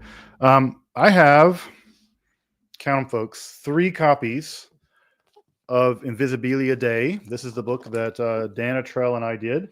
Hardcover, right? So this is the hardcover edition. I think this is normally like $35 on Amazon or wherever you get it. Dan and I worked on this for a few months, several months, getting together texts from Cornelius Agrippa that have otherwise never been translated before. So you can find Dan's masterful translation along with I hope a helpful introduction by me. And I'm going to give these away. Mostly, I think, if I can, to folks in the States, just because the shipping gets very expensive if I have to ship this out of the country. So, and also I'll make it out to you and I'll sign it and do all that, and I'll write an inscription. So this could be, if you want to get this as a gift for someone or whatever. So if you want to win a copy of Dan and I's book with, signed by me or whatever, or not signed, if you don't want me to muck it up with my my signature, that's also perfectly fine. But if you want a copy, you can enter to win by the typical way that you enter to win stuff here at Esoterica. You just do something to support the channel. So whether that's shooting a donation with PayPal, joining our Patreon, leaving some kind comments, sharing the channel on your socials. Just whatever, again, I'm not going to make this a big barrier to entry. So, leave a comment in the channel, share your favorite Esoterica episode on your socials, share a bad picture of me on Instagram, support us on Patreon, send us a donation via PayPal or whatever. Just again, I don't want it to be a money-based thing, but obviously it's always good to have a little bit of cheddar to keep the lights on.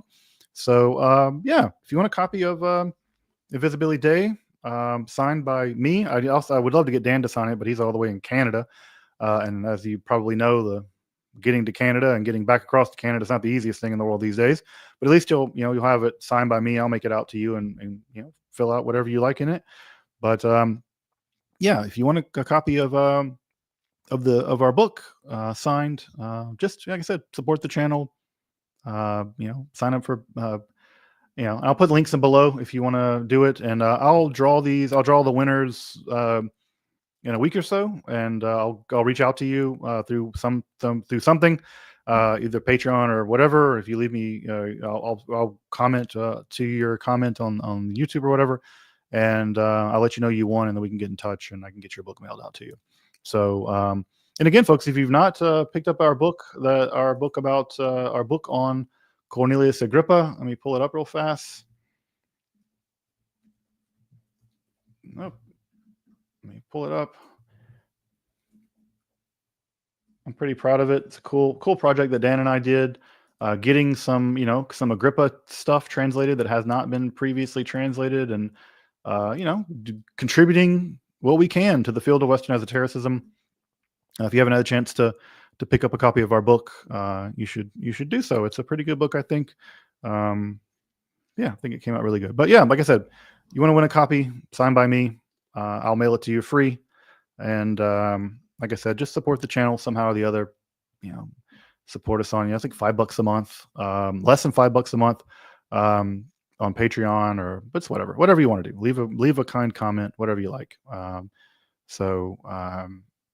Do that. But all right, let me take a couple of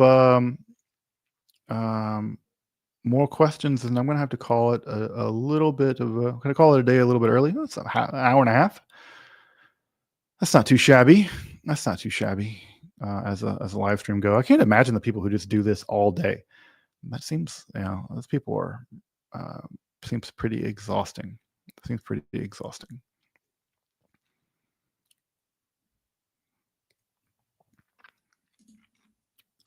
What do you think of scholars who say that Lilith in Hebrew and Arabic culture is not related to the Mesopotamian Lilu and Lilitu, etc.?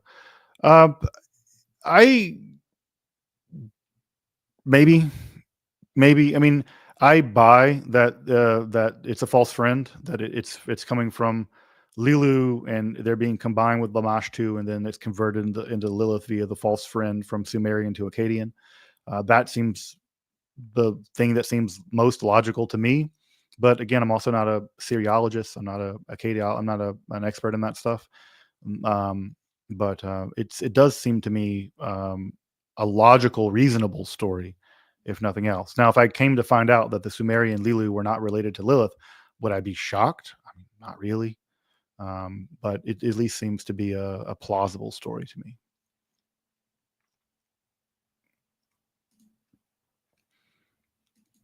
Is it fair to say that beliefs can have religious, philosophical, and an occult part? The Torah, the Talmud, the Kabbalah, the Bible. Yeah, I think that no text, or rather, I should say, very little religious texts have one layer.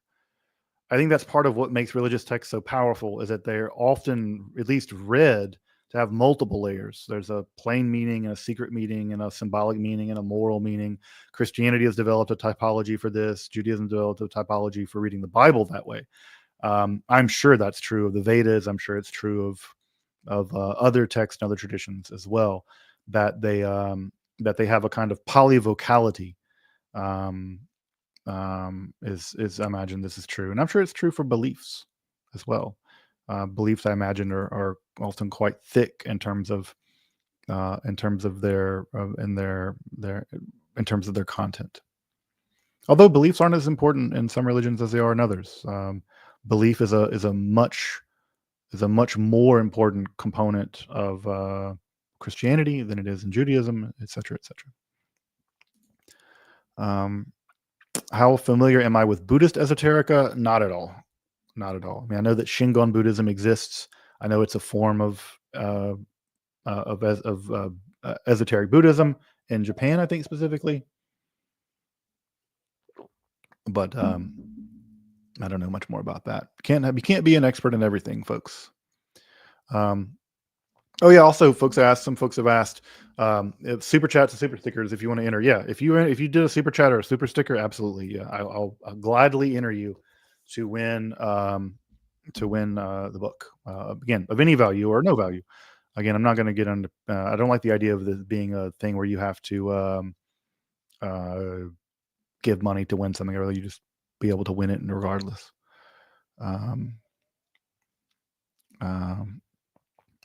So how am I not a theist if I observe and practice Judaism? I just don't care if God exists. I don't have any evidence that God does exist. I think it's unlikely, and yeah, I'm just not. Yeah, just I think I don't see any reason to believe in God for myself. But to be religious is I'm very interested in being religious.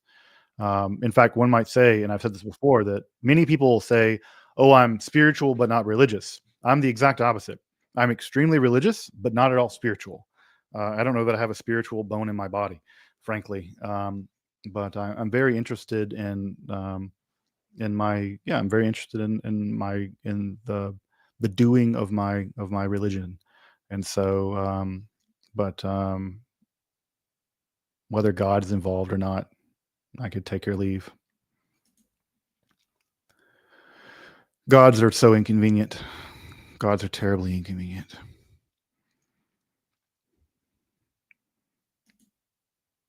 Yep, Cambrian Aquarium says they're 28 and they still think about that one teacher they had in middle school. In the same way, teachers changed my life. Absolutely, teachers change my life. K through 12 teachers changed my life. Uh, Teachers in college changed my life, and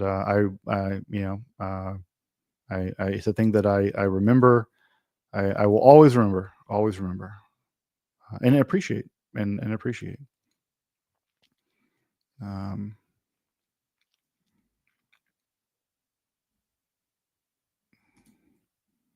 Nico K, thank you.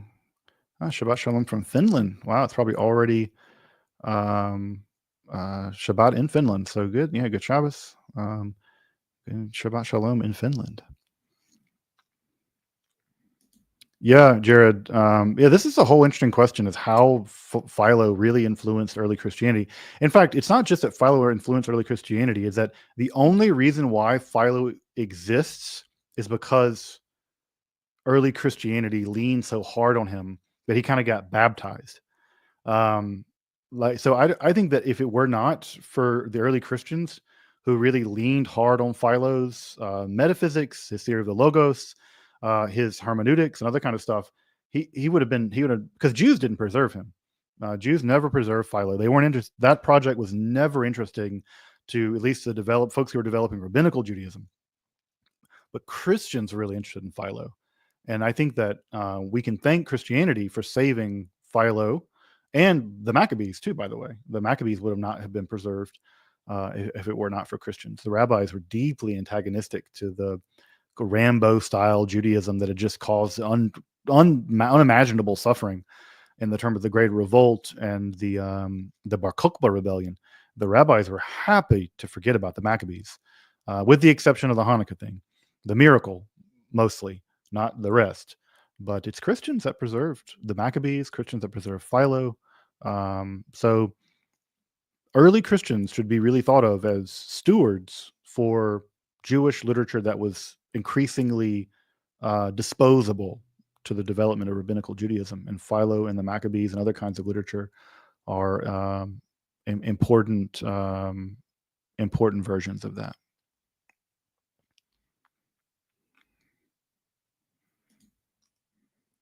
Do I give any credit to Dennis MacDonald's theory of Mark's gospel being a mimesis of Homeric epics? It seems to me that he's onto something, albeit a stretch at times. Um, you know, what is the saying? One man's mimesis is another man's pareidolia. Isn't that a saying? Don't we say that all the time? Um, yeah. So let me be careful here. I'm not. I'm not an expert in Greek Homeric stuff. Um, I guess it cuts in two ways for me. On the one hand, how could you, as a Greek writer, how could you not be influenced by Homer? He just was literature at that time. Everybody aped Homer to some degree. And at the same time, um, I I've only read his book very briefly, and I wasn't convinced. To me, it read much more like pareidolia. It's like the people who see codes and everything that Shakespeare wrote. That everywhere they find that. And maybe that's a stretch. I shouldn't say that. Let me recant of that. That was not. That was not. I still think it's silly the people that find all these codes in Shakespeare stuff. But I think MacDonald does go. I agree with you. Basically, he goes to my mind. He goes too far. It seems like a stretch to me. It seems like excessive or something. But if you're writing anything in Greek of a literary quality, of course there's going to be some Homer in the background, because that's just you Atticize, you Homericize. That's just the way that everyone wrote.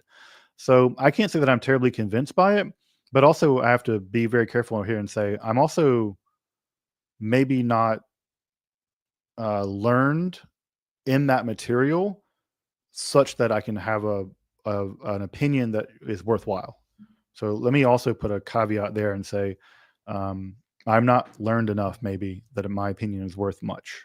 So me not being convinced may not count for much. But I tend to agree with you that that's where I landed. That's where I landed.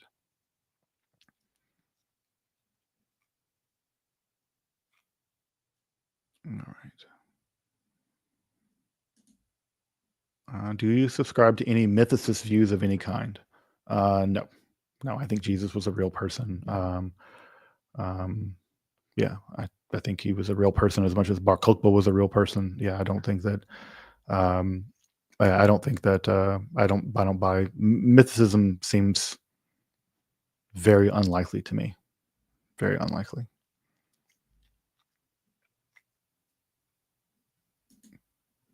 Why should I read Deleuze, and how will you change my understanding of Spinoza's ethics? Should you read Deleuze? That's a good question, isn't it? I will say that Deleuze's work on Spinoza is among his best work, in my opinion. How will it change your understanding of Spinoza's ethics? I think it will give you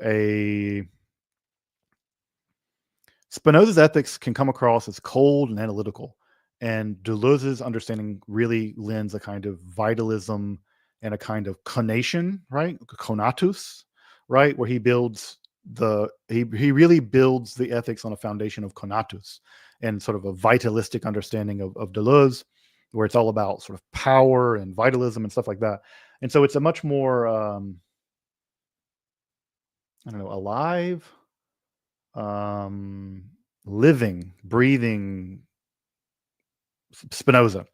So it's like it's like a passion. There's like a passion to the ethics that is otherwise typically missing.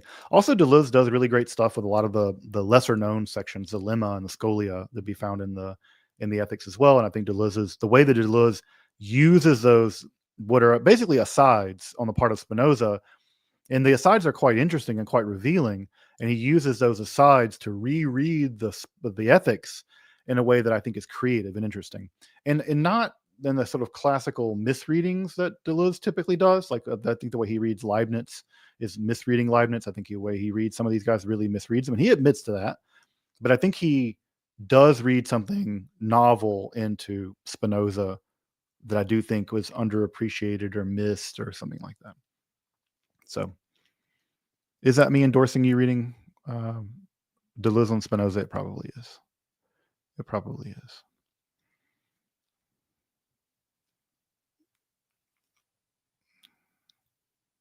All right.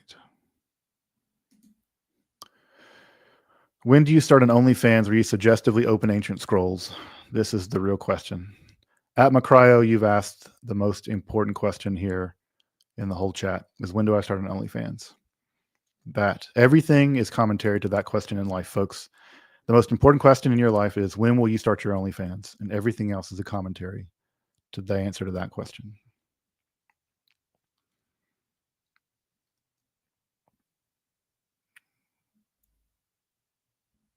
All right, folks, I'm going to go pretty quickly now. I apologize. Just because there's a lot of folks in here that I want to make sure to get to as many of them as I can.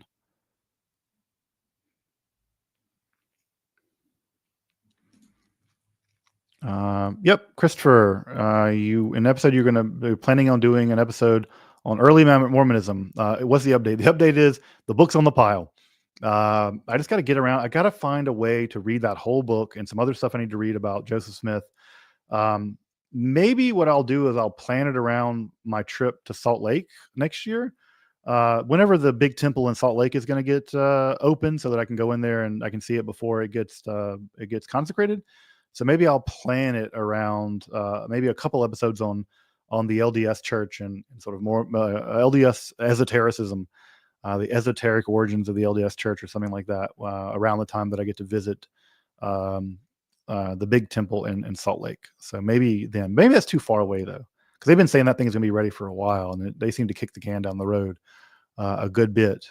So maybe I'll get to it eventually. But yeah, I do want to get to it. I just got to find the time to read that giant tome that is early Mormonism and the Magical Worldview, and then synthesize an episode out of it.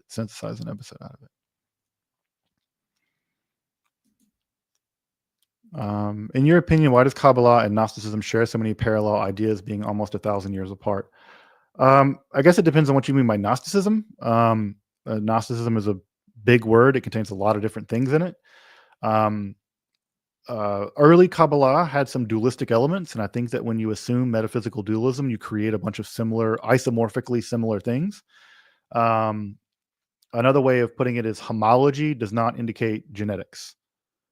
Right? Homology is not genetics. That because two things look similar doesn't mean they have they share a similar origin.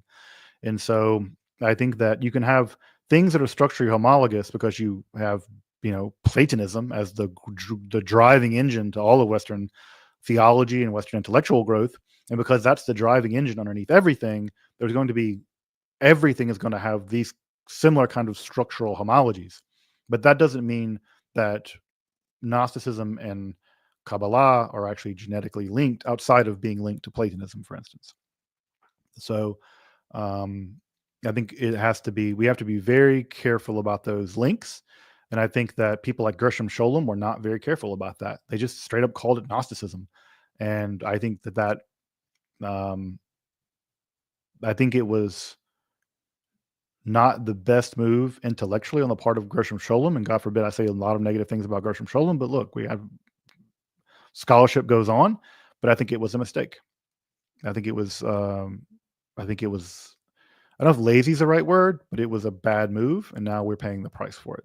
Scholars in my generation are paying the price for it. So,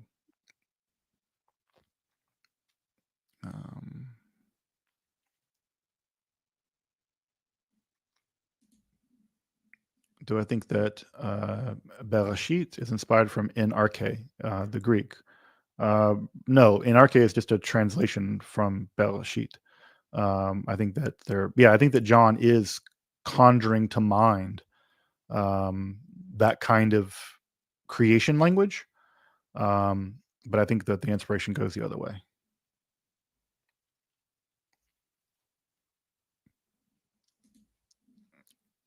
Where would you place Gurdjieff in Western esotericism? I don't know anything about Gurdjieff, actually. I don't know anything about. So, folks, I don't do any work really in 19th century and 20th century esotericism at all. Contemporary esotericism. I don't cover Gurdjieff or Aleister Crowley or Wicca. It's just too new, frankly. That's the reason why it's too new. But if you're interested in folks like Gurdjieff or more contemporary topics in esotericism, then you're definitely going to want to check out Angela's Symposium, which is hosted by my dear friend and colleague, Dr. Angela Puka. And you can check out her channel. Just search for Angela's Symposium on YouTube, and you'll find her there, and she covers those topics.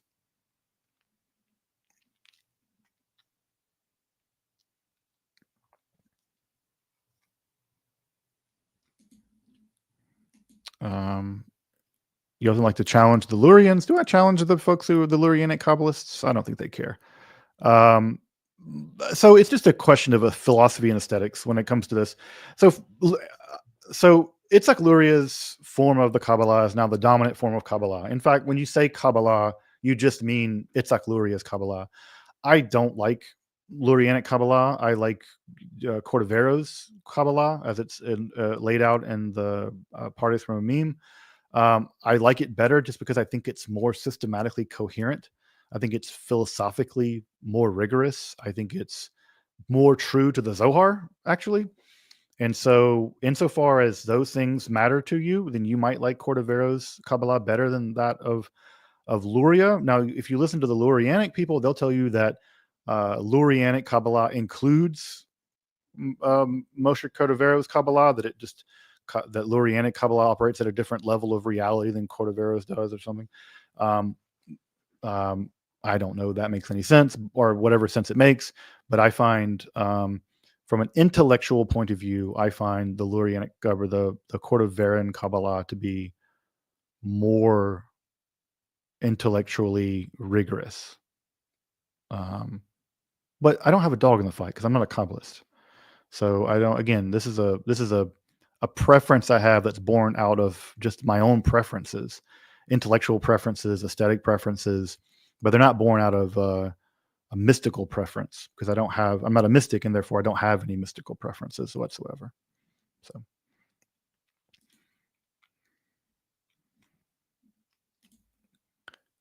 Do I personally enjoy Gnostic teachings? No, I don't like Gnosticism very much. I don't like the idea that the world is inherently evil. It might be inherently evil, and by Gnosticism I mean, you probably mean Sethianism. Like, I don't find it to be the case that the world is inherently evil, or that material bodies are evil, matter is evil, stuff like that. So, no, I don't find that material to be. I don't personally philosophically agree with that. I don't find it to be a terribly healthy way of thinking about life. Um, but um, um, but yeah, so that's my general view. Although, you could easily take a Gnostic point of view and argue that the world is bad. I mean, it is bad for human beings. Full stop. I mean, um, 99% of the cosmos is uninhabitable by human beings. It's all like instant death outside of this very tiny little realm of life that we have. So if you wanted to argue that the demiurge has created the world as a giant trap, and the earth is kind of the trap, and if you leave it, you'll die, that seems to be a slam dunk kind of argument. In fact, I've made that argument tongue in cheek. Um, that there is a God, but God's malevolent, and the creation of the universe is evidence for it. Um, but again, that's kind of tongue in cheek stuff more than it is like me seriously arguing for a metaphysical position.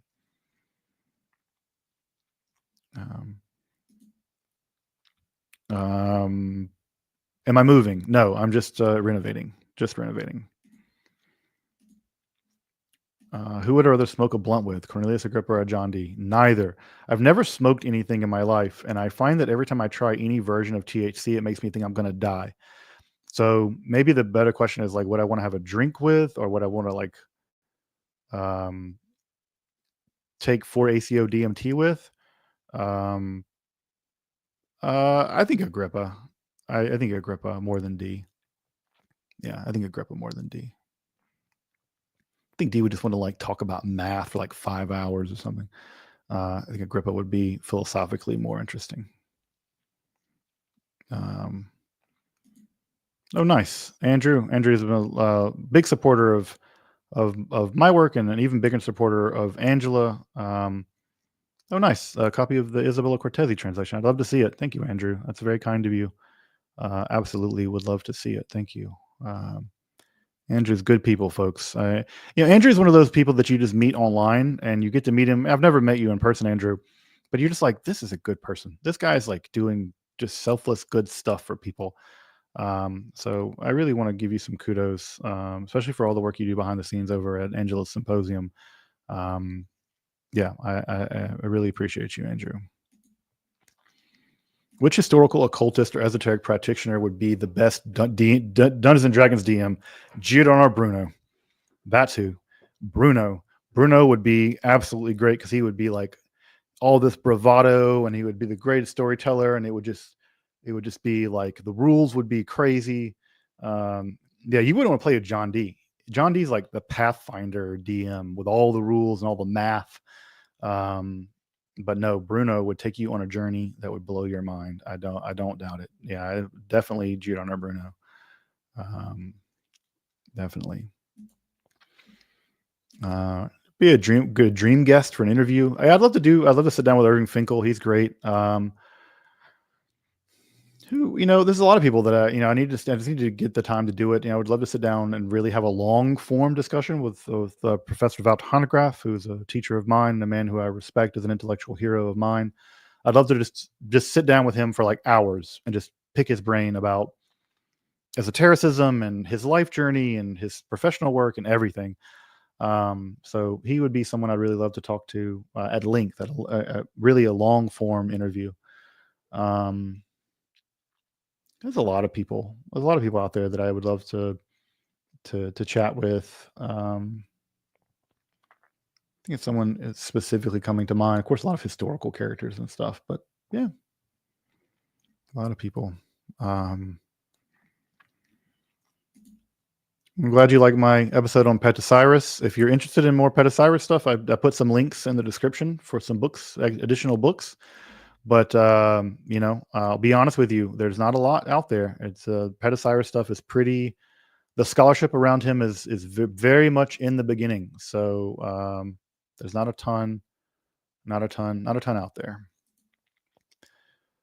A specific version of the Hermetica would pick up Copenhagen's version. I would pick up M. David Litwa's version.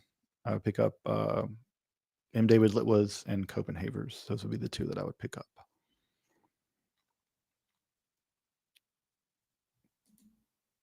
Thank you, Mr. Gonzalez, for the super sticker. Oh, wow, folks, there's so many great questions. Yeah, thank you, Whimsical Brain Pan. It's a fantastic name. Is there any way to get a purchase copy signed? If you happen to be in Detroit or somewhere nearby, I could meet you and sign it. But there's no way for us to sell signed copies through Amazon, and basically it's only available through Amazon, which is one of the many bad things about selling a book through Amazon. But that's it. That's the only way that I know of.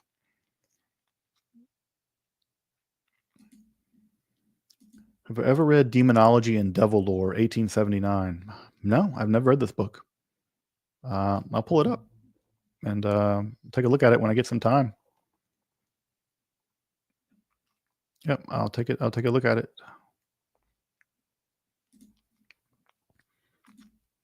Sean Rush, Macho Man. Any thoughts on using nth century as opposed to saying 1900s? Sometimes it feels like an unnecessary point of potential confusion. Yeah, I don't know. I don't know what. I don't know if I have a theory about what's the better one to avoid confusion. Sometimes I do get that confusion when I'm talking in BCE, that the 19th century BCE for whatever reason confuses me sometimes in a way that the 19th century CE doesn't confuse me. But yeah, it's a good question. I'm not sure if I'm even entirely consistent about how I use it on the channel. So it's a good question. Yeah, thank you for the super sticky beard games. Interesting.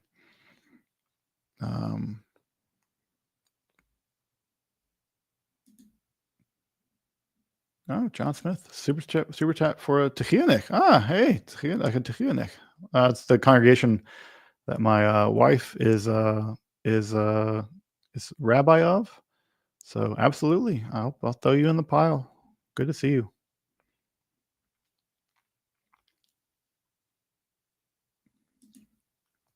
Was there ever older written versions of the Emerald Tablet? Probably.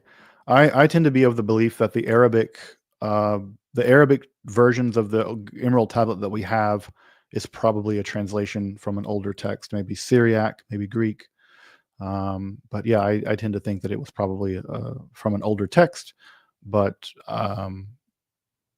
how much older, we don't know. We don't have a Greek text. We only have the two Arabic versions.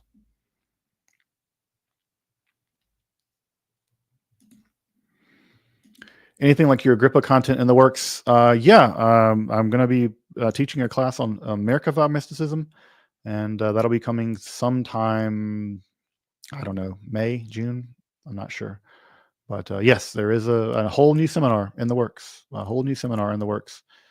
focusing on Merkava mysticism. So, yeah.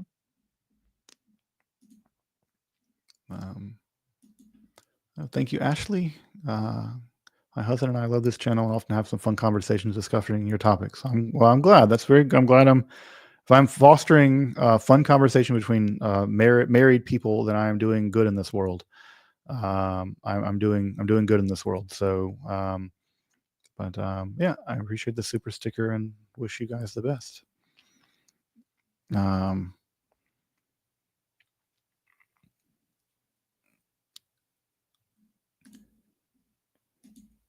yeah, I mean, the shipwreck story is an interesting one because the Paul shipwreck story, there's just lots of shipwreck literature in the ancient world because it happened all the time.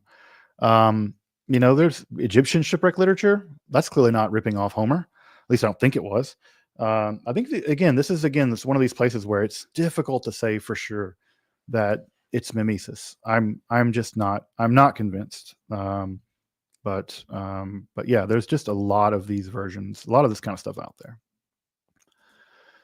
Um, Best advice for interpreting and implementing Agrippa's three books of occult philosophy. I mean, in terms of interpreting it, I mean, I taught a whole course on Agrippa's philosophy, so that should help you to interpret it. In terms of implementing it, I really don't know. Um, that's the big question that relies, sort of the question that ends, and that's why the fourth book of occult philosophy was ultimately written, because there's no how to do it in the three books. This is one of the things that many occult practitioners often find disappointing about the three books of occult philosophy, is that there's really not much aside from the angel magic, the sigil magic and stuff. There's not a lot of how to do it. And that often leaves people confused. But he didn't call it the three books of occult philosophy and occult practice. He just called it the three books of occult philosophy. And so the doing of it is a mysterious business indeed. So I don't know. I don't have any advice for you, but I'm sure that the Golden Dawn and lots of other organizations would happily tell you that they are implementing some version of it. But um, strictly speaking from history, I don't have a great answer for you. Um, are Allah and Yahweh the same? Probably. Yes, I think most people, when they imagine them, uh, um, uh, they're probably the same. Yep, yep. Thank you. And again, I know that Spring is having problems with fulfillment and stuff, but I'm glad that they do have shirts in tall sizes. And it's good for you for being 6'3". Us 5'10" guys would would love to get a couple more, get 6 foot or whatever. But I'm glad that the merch has you covered, literally.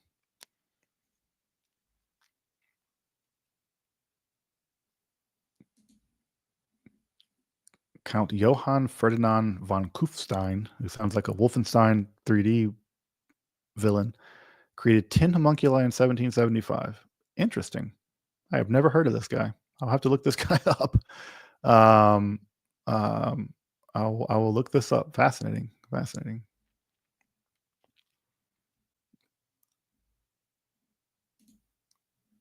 Thank you. Yeah, Jorge, you know, October 2027. Is that when they're saying that it's going to be done? That's a long time. Why do they get do it in October when it's high holidays? Oh well, yeah. I want to come back to Salt Lake. I had a great time hanging out with Jorge. Jorge we went to another temple. Had the great privilege to be hosted there, and got to tour a temple with this fine gentleman. So hopefully, get to do it again.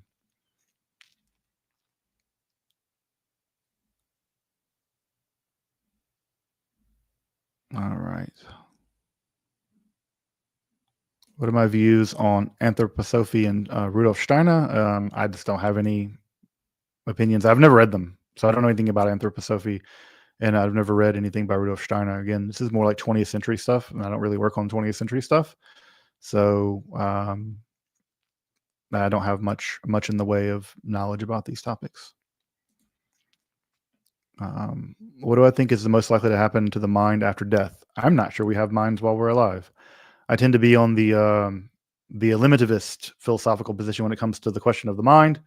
Um, I'm not sure we have a mind. I'm not sure minds exist. Um, so I'm not even sure that they would. I'm not sure that they exist after our death because I'm not sure they exist during our life. All right.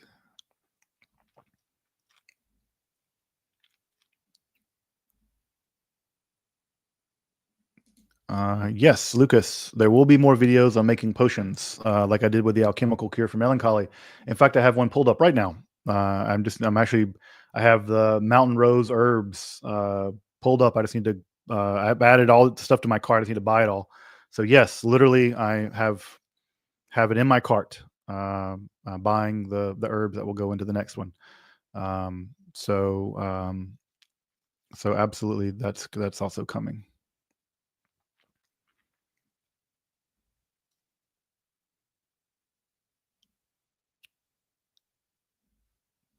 This is absolutely true. Expulsion of the Triumphant Beast does sound like a good D&D adventure. Absolutely. Absolutely, guys. Giordano Bruno, man. What a DM. What a DM he would be.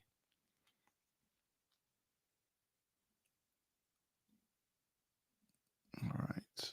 Just scrolling down to get a couple of the last ones. In my wildest dreams, what sort of manuscript or knowledge do you think it's plausible the Vatican is sitting on? I don't think the Vatican's sitting on anything of any terrible importance, folks. There's a lot of conspiracy theories about what the Vatican has and doesn't have.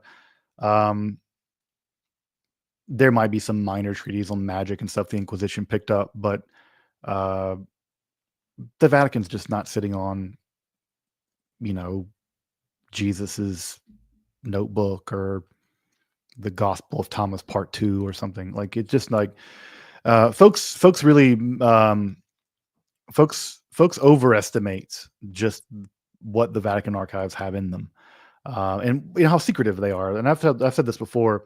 The archives are not secretive. If you have a good reason to be in there and you have credentials, you can go in there and study. You can work on stuff.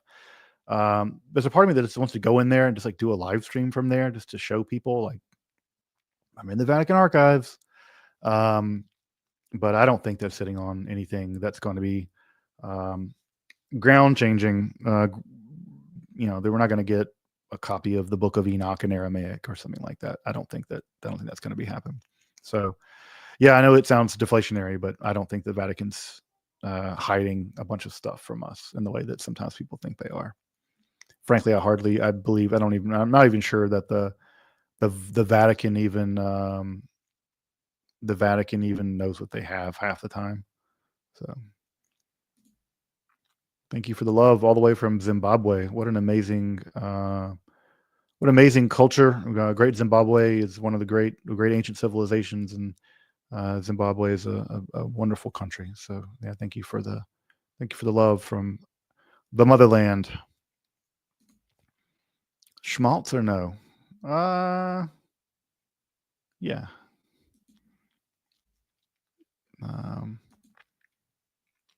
All right. Yeah, I'll put you in the yeah. If you're an employed toxicologist and Paracelsus is your man, I mean, he basically invented the field. He's the father of modern toxicology. So that absolutely is that's absolutely the thing. So yeah, I'll put you in the mix. Good luck with your toxicology work. Yeah, thank you, Dave. I appreciate that. I appreciate that. Will it ever cover Nahuatl or Aztec philosophy and mysticism? I'd like to. There's a great book called Aztec Philosophy that I have, and I've read chunks of it, and I've read some criticisms of it from people who are Nahuatl, and I don't know if I'd cover it because I just don't know if it's accurate. So yeah, there is a great book on Aztec philosophy I'd like to cover, and maybe I'll come back to it and cover it along with some more stuff from Mayan philosophy. So yeah, those are things I'd love to come back to. I think that they're yeah, I think that they're fantastic stuff. I might be coming to Mexico City actually pretty soon. So my wife and I might be planning a trip to Mexico City. So that would be a great inspiration to go down there and be able to really soak it up and see it. And I've always wanted to come to Mexico City. I've never had the chance. So it'd be cool to get down there and see all the stuff from the, Temple of the Sun to Trotsky's house. So yeah, thank you, brother. Yeah, hope you win the book. Hope again if I could give away 50 of them. I mean, I bought these with my own money, so I bought them from Amazon like everybody else. I don't get a discount, so I bought them to give them away. I think they cost me like $35 a piece, but I was like, I want to be able to give away some signed copies, and what better way to do it than do it on a live stream? So, that would be great. Have I read Meditations on the Tarot? Have I read the author Valentine? What if I told you I've never read a single book about the tarot? That I don't know anything about tarot cards. Nothing. Like, I know literally they were like a French Italian playing card system that became a divination tool at some point. That is literally the extent of my knowledge of the tarot. So I am in no position to answer questions on the historical tarot. But no, I've not read the book. But yeah, I'm glad it blew your mind. That's great.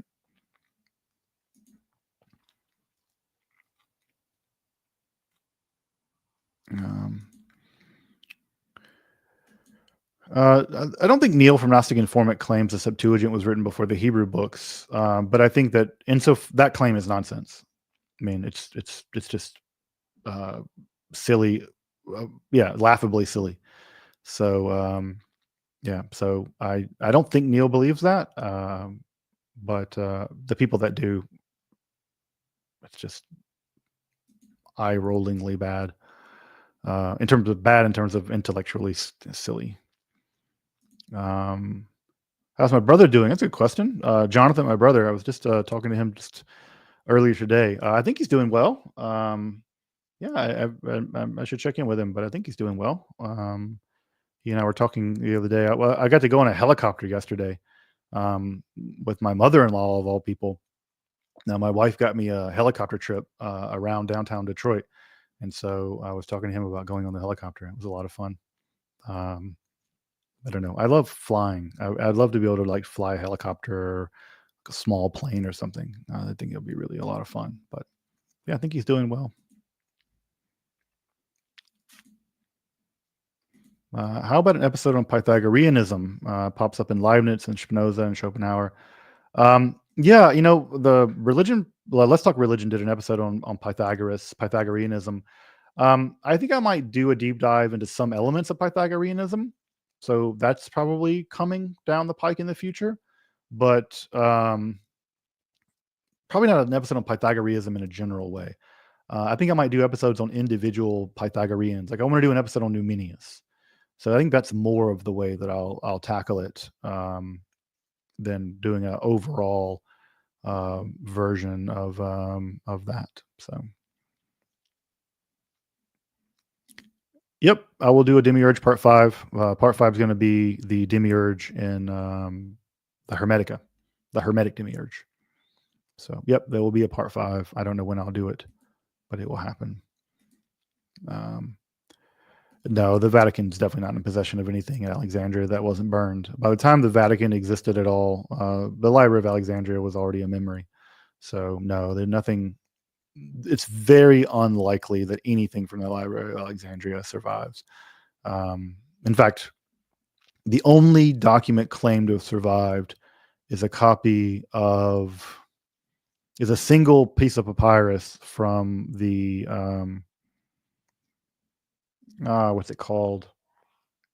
It's the catalog or quasi catalog of the book of the Vatican Library. What's the name of it? I keep wanting, the name is not coming to me, but they found a copy out by Abydos, and they think that may have come from the Library of Alexandria, but I don't think it did. I don't think it did. What is that text called? Not the Panarion. It's another book. I can't think of the name of it, but yeah, I don't think, like I said, I don't think that the Vatican or the Smithsonian or these big institutions are sitting on yeah, I don't think they're sitting on major fines. Don't think they're sitting on major fines.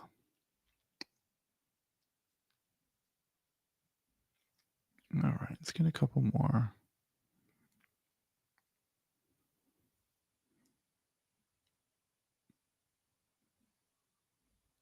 Yeah, it was fun going on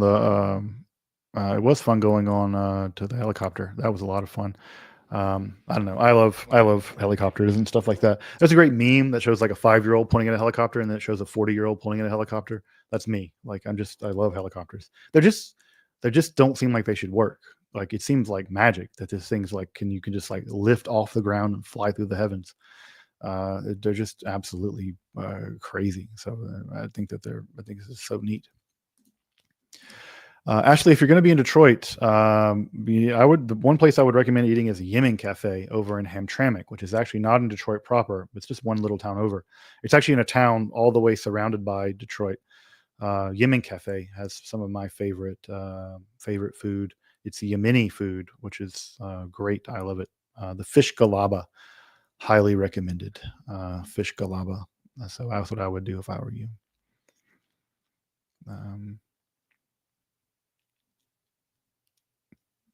I'm gonna do a video on the Library of Ashurbanipal. Yep, that's coming. In fact, the next episode coming up is going to be on the first. It's the first in the series of the library series. So I'm going to be doing a whole series on the history of libraries before the Library of Alexandria, and we'll be covering libraries down to 1600 BCE.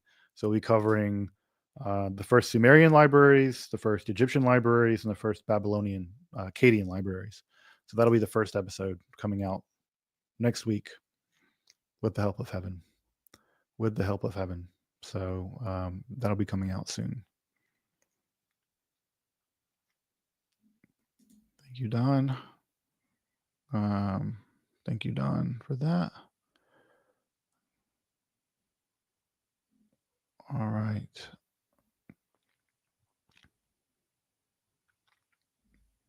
All right, folks, I'm coming down to the end. Yeah, I'm glad you're able to listen to this for doing a 2-hour drive. I'm glad these I'm glad it works. I'm glad that's helpful for you.